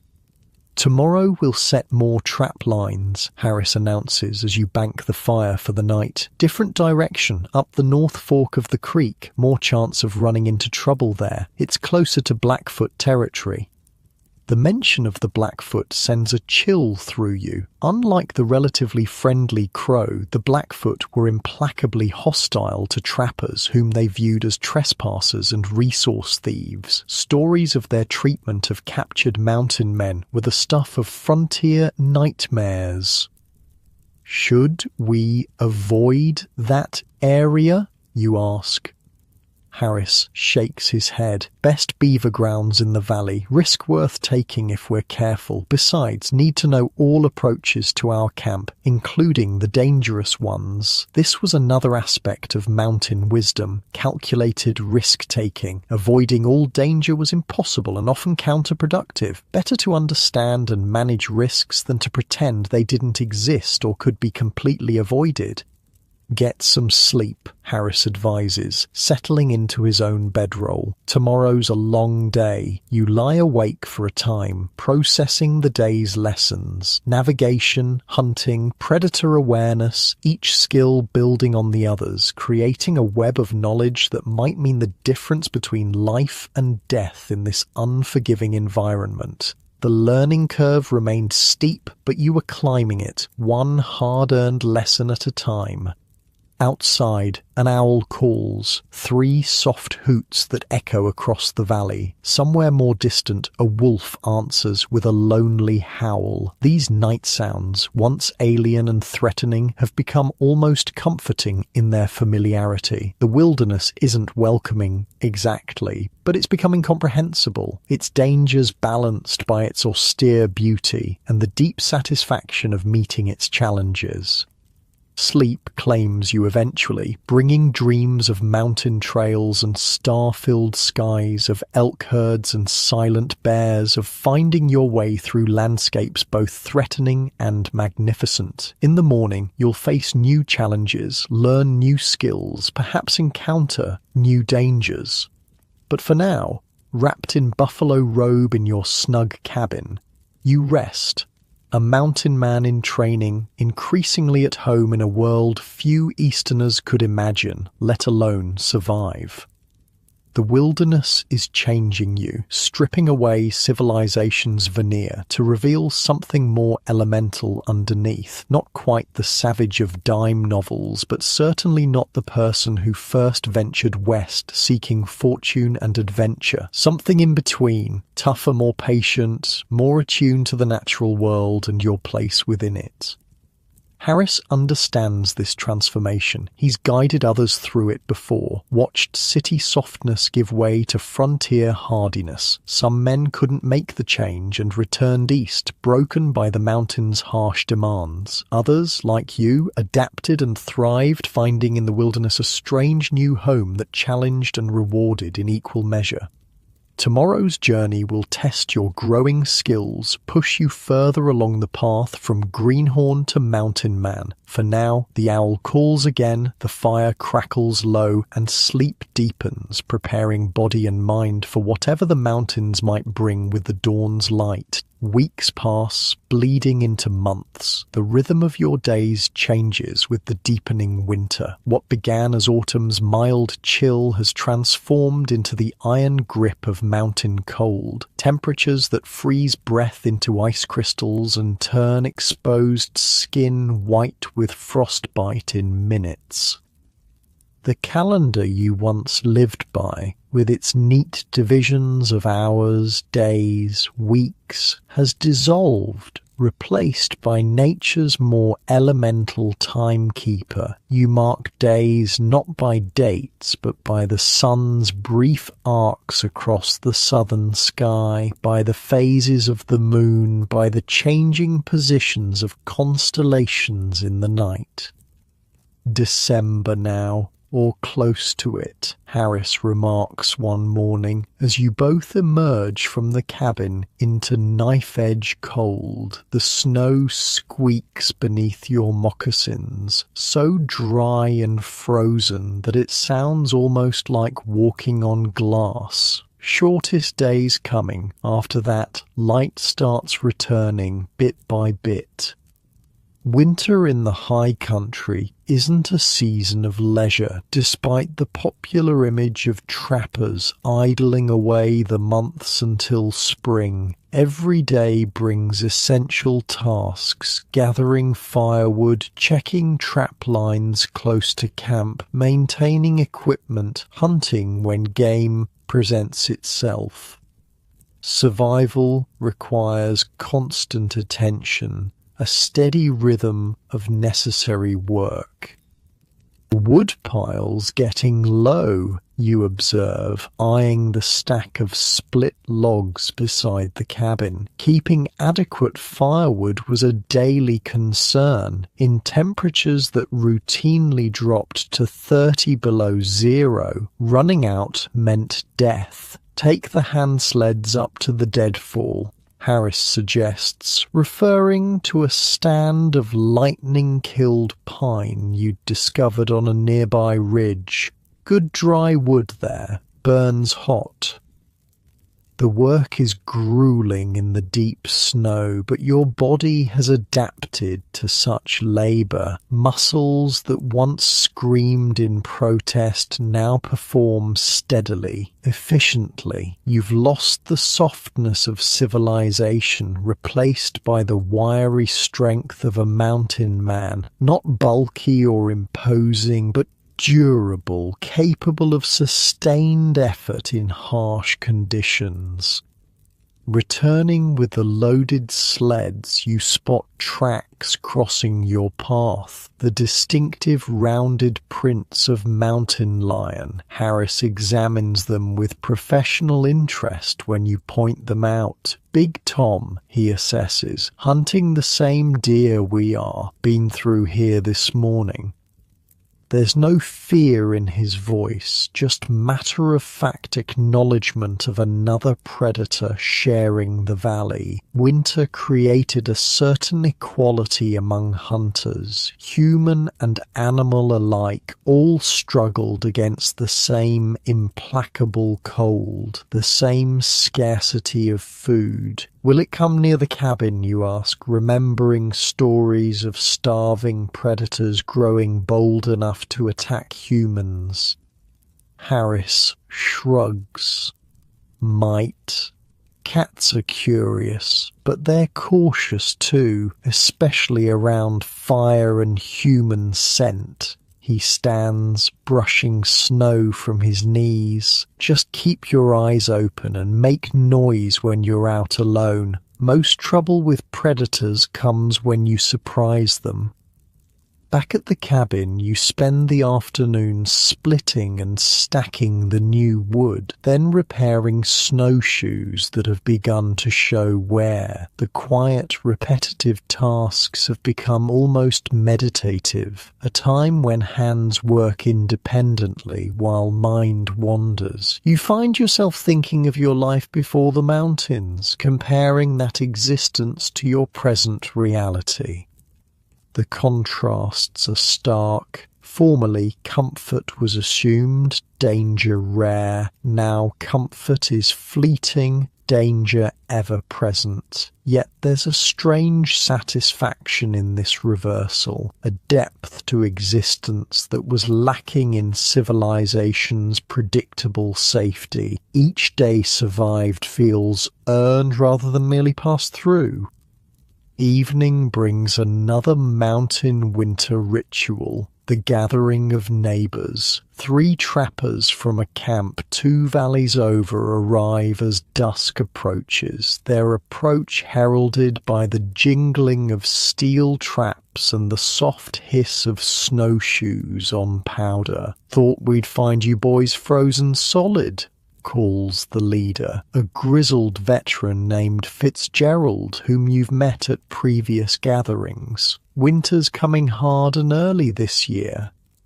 Such visits were vital to mountain society, preventing the isolation that could drive men to madness during the long, dark months. News would be exchanged, stories told, perhaps small trades made, all reinforcing the human connections that helped trappers endure the wilderness. Harris welcomes them with customary hospitality, coffee laced with precious sugar, spaces near the fire, fresh venison from a deer shot 2 days prior. The cabin grows warm with bodies and conversation, smoke from pipes adding a fragrant haze to the firelit interior. Talk turns to practical matters first. Weather patterns, game movements, signs of Indian activity. Mountain men might seem like romantic individualists in Eastern newspapers, but their survival depended on shared knowledge and mutual support. Blackfoot crossed the North Divide last week, Fitzgerald reports soberly. War party looked like 12, maybe 15 warriors headed east toward Crow territory. Harris absorbs this news with a frown. Unusual for winter. Must be some blood debt they're settling. Or they're desperate, suggests one of Fitzgerald's companions, a younger trapper called Frenchy for his Quebecois origins. Game scarce on the northern slopes this year. Might be hungry enough to risk winter raiding. The conversation continues in this vein, a detailed exchange of intelligence that would mean little to outsiders, but represented vital security information to men living on the frontier's edge.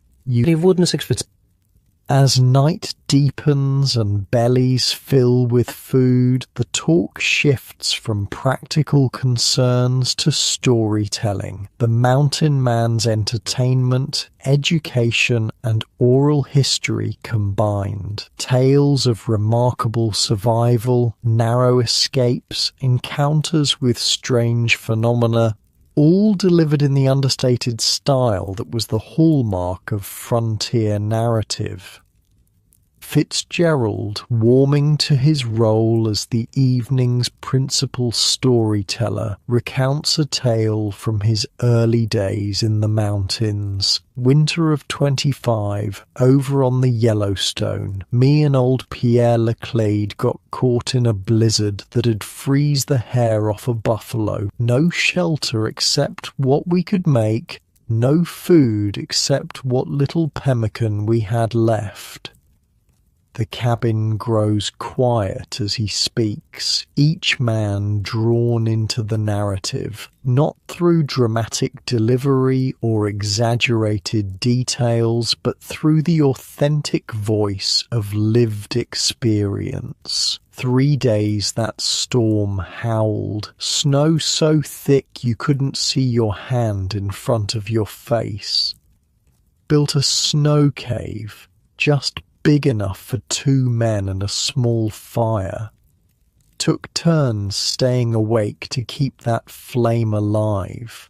Let it die, we'd have died with it. He describes their gradual weakening as supplies dwindled, the growing likelihood that neither would survive to see clear weather. 4th morning, Pierre doesn't wake up, just slipped away in his sleep, peaceful like, too cold, too hungry, too tired to go on.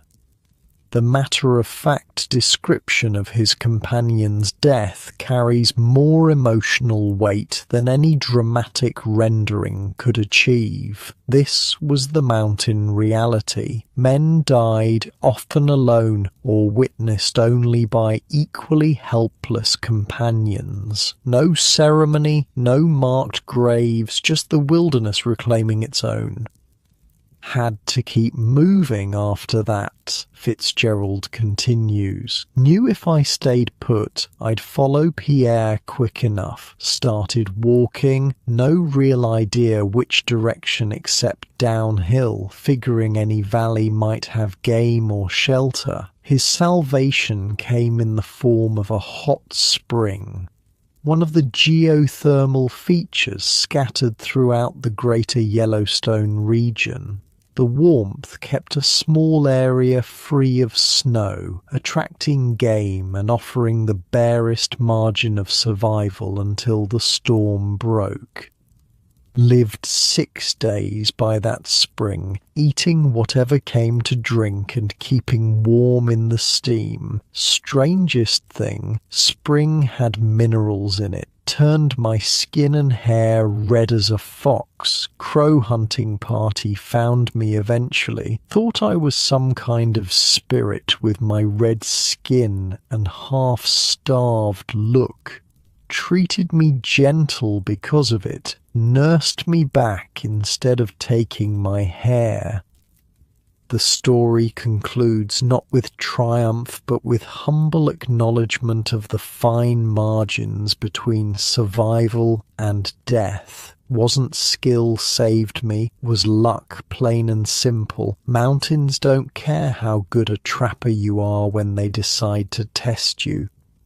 Other stories follow. Harris contributes an account of navigating through dense fog using only the sound of distant waterfalls as guidance. Frenchie describes encountering a grizzly bear that ignored him completely, focused instead on gorging on berries before hibernation.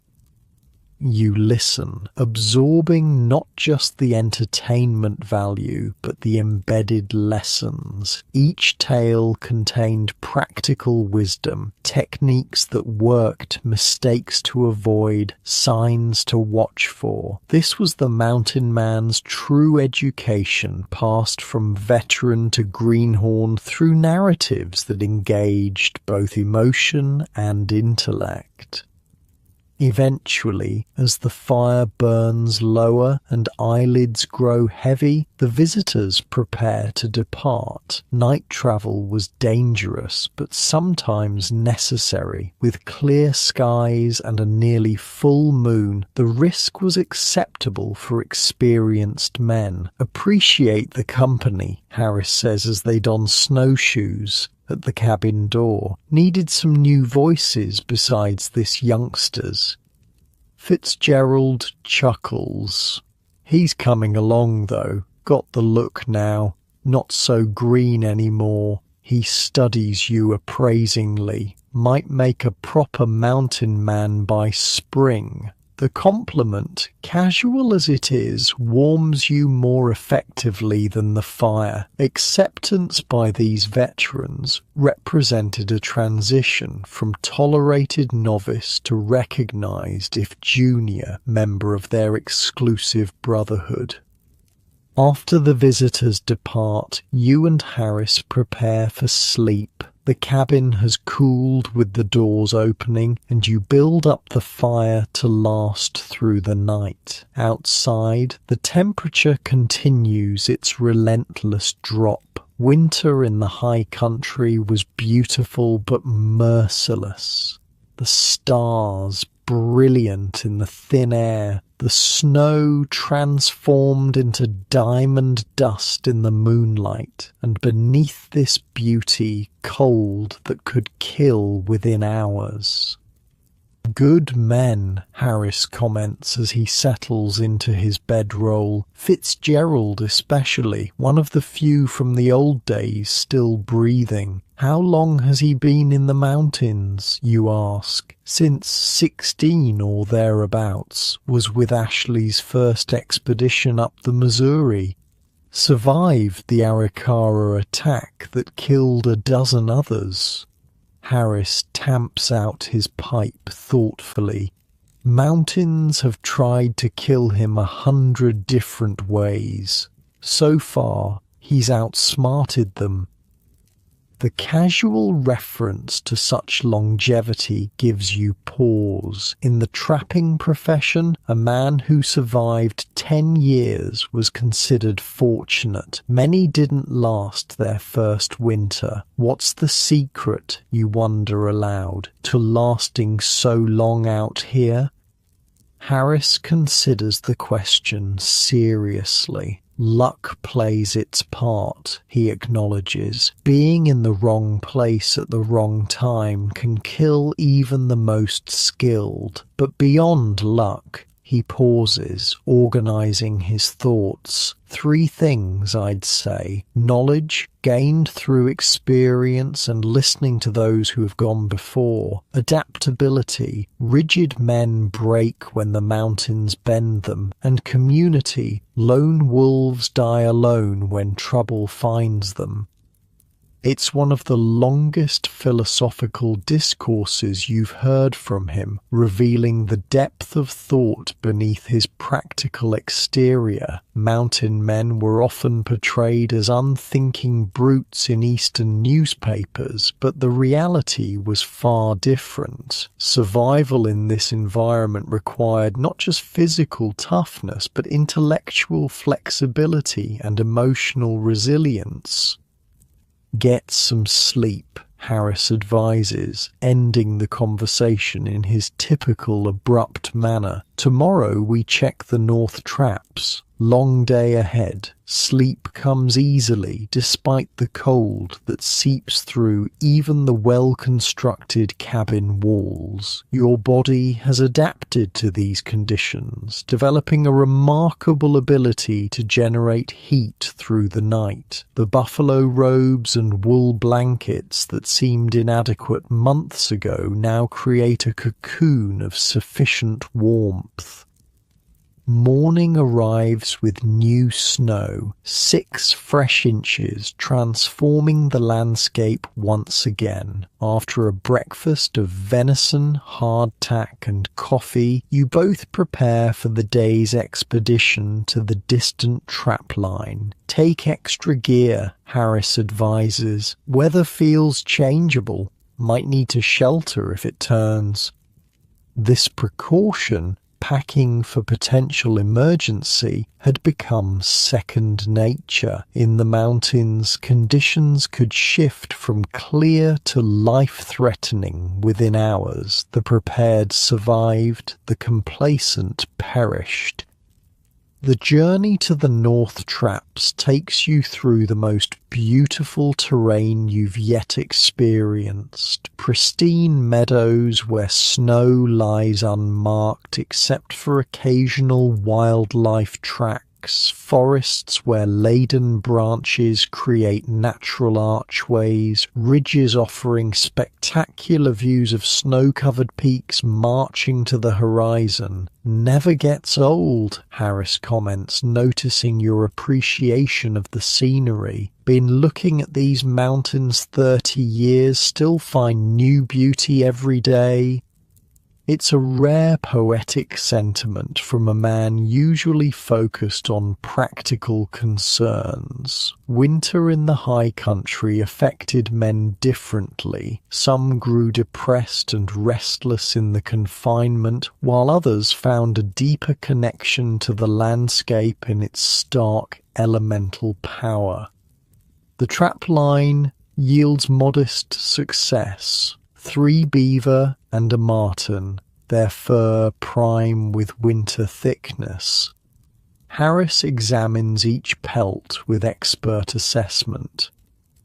Good colour on this one, he notes, of a particularly dark beaver. Fetch top price come rendezvous. London buyers pay extra for the dark ones. Fashion changes, but dark furs always in demand. Such considerations might seem distant in this remote wilderness, but the connection was real. The mountain trapper was part of a global economic system, his labour transformed into luxury goods for wealthy Europeans and Easterners he would never meet. The irony wasn't lost on most mountain men, that they, living with minimal possessions in nature's harshest environment, supported the excesses of urban wealth through their dangerous work. The return journey brings the weather change Harris predicted, not a blizzard but steady snow that reduces visibility and covers your outbound tracks. You navigate by landmark and compass sense, the lessons of previous months now applied in genuine conditions. Back at the cabin by mid-afternoon, you process the day's take, skinning, fleshing, stretching the pelts on willow hoops. The work is precise, requiring full attention despite cold, numbed fingers. A poorly prepared hide meant wasted effort and lost value. Unacceptable in the mountain economy where each pelt represented days of dangerous labour. Evening brings another ritual, equipment maintenance by firelight. Harris demonstrates the proper care of steel traps, showing how to keep them functioning in sub-zero temperatures. Oil freezes, he explains, working a trap's mechanism with practiced hands. Use rendered fat instead, stays soft in the cold. Such specialized knowledge, modified techniques for extreme conditions, separated successful mountain men from those who failed to adapt. Standard practices that worked in milder climates often proved useless or actively dangerous in the high country winter. As the evening deepens toward night, Harris surprises you by producing a small cloth-wrapped package from his personal stores. Inside is a carefully preserved treasure, dried apples, a luxury almost beyond imagining in the winter wilderness. Christmas, he explains briefly, or close enough. Lost track of the exact date, but should be around now. The simple celebration, shared dried fruit and an extra ration of coffee, touches you unexpectedly. In this moment of small comfort, you realize how far you've come from the measured abundance of civilization. What once would have seemed pitiful now represents genuine luxury. a moment of pleasure carved from an existence defined largely by necessity. To surviving winter, Harris offers, raising his tin cup in a rare toast. To surviving winter, you echo, savouring the sweet tart flavour of fruit that connects you, however tenuously, to orchards and summer and a world beyond endless snow. Later, as you bank the fire for the night, Harris speaks of spring, not with impatience, but with the calm acceptance of nature's cycles that characterizes the mountain man's worldview. Come March, we'll start seeing signs. Longer days first, then new bird calls, snow crust that bears weight in morning but not afternoon. He describes the progression with the precision of long observation. By April, beaver will be moving again. That's when the good trapping returns. The mental calendar stretches before you, not days marked on paper, but natural indicators of seasonal change. This was how humans had measured time for millennia before clocks and calendars imposed artificial regularity on the organic flow of the natural world. Sleep approaches as the fire settles to coals, casting a dim red glow through the cabin's interior. Outside, the snow continues falling, insulating the cabin in deepening silence. The wilderness in winter had its own particular sound. Not true silence, but a hushed quality that seemed to absorb noise rather than transmit it. Harris is already breathing the deep rhythm of sleep, his body's clock aligned with darkness and light rather than arbitrary hours. Your own consciousness begins to drift, thoughts becoming less linear, more dreamlike. In this half-waking state, you reflect on the journey that brought you here, not just the physical travel from east to west, but the internal transformation from civilized tenderfoot to emerging mountain man. The change wasn't complete. You still had much to learn, skills to perfect, knowledge to absorb. But the foundation was laid, the direction established. The mountains had tested you and so far found you adequate to their challenges. There would be harder tests ahead, spring flooding, potential encounters with hostile tribes, the myriad dangers that made the trapper's life so precarious. But you face these prospects now not with fear, but with growing confidence, the quiet assurance that comes from survived hardship. Outside, an owl calls, 3 soft notes that seem to emphasize rather than break the winter silence. Somewhere distant, perhaps on the next ridge, a wolf answers. These night sounds, once alien and frightening, have become a familiar lullaby, the natural chorus of the wilderness nights.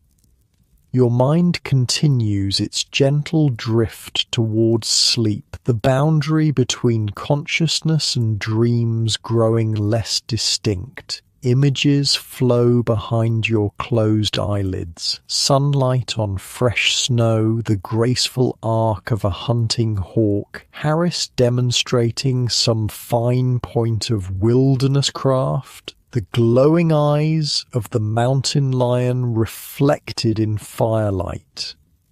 This is how the mountain man sleeps, not in absolute security, but in harmony with a world both beautiful and dangerous. The wilderness is not conquered. No human could claim such mastery, but perhaps a truce has been established, a mutual respect between the mountains and those hardy enough to dwell among them. As sleep claims you completely, your last awareness is of warmth beneath buffalo robes, the faint glow of banked coals, and the steady sound of falling snow, a mountain lullaby as old as time itself. Unlike your modern bed with its manufactured comfort, this wilderness sleep has been truly earned through labor, through learning, through respect for the unforgiving land that both threatens and sustains. Perhaps that's why it feels so profound, so deeply satisfying as consciousness fades into dream.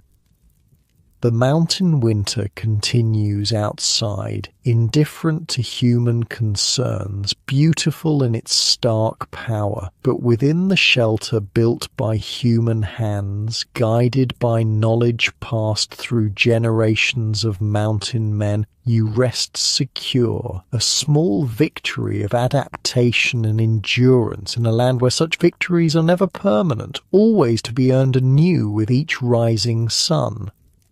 Sleep well in your warm modern bed, far from the frozen wilderness that tested men like Harris. Their world has vanished now, transformed by time and progress, but something of their spirit remains in the wild places they explored, in the trails they blazed, in the stories they left behind. Dream of mountain valleys and star-filled skies, of skills hard won and challenges overcome, and perhaps in those dreams find something of the mountain man's wisdom, the patience to endure, the knowledge to adapt, the courage to face each day's demands with quiet determination. These qualities served the frontiersmen well in their wilderness struggles. They serve us still in our different but no less demanding modern world. The wilderness may have receded, but the need for resilience remains, connecting us across time to those remarkable men who made their homes in the unforgiving embrace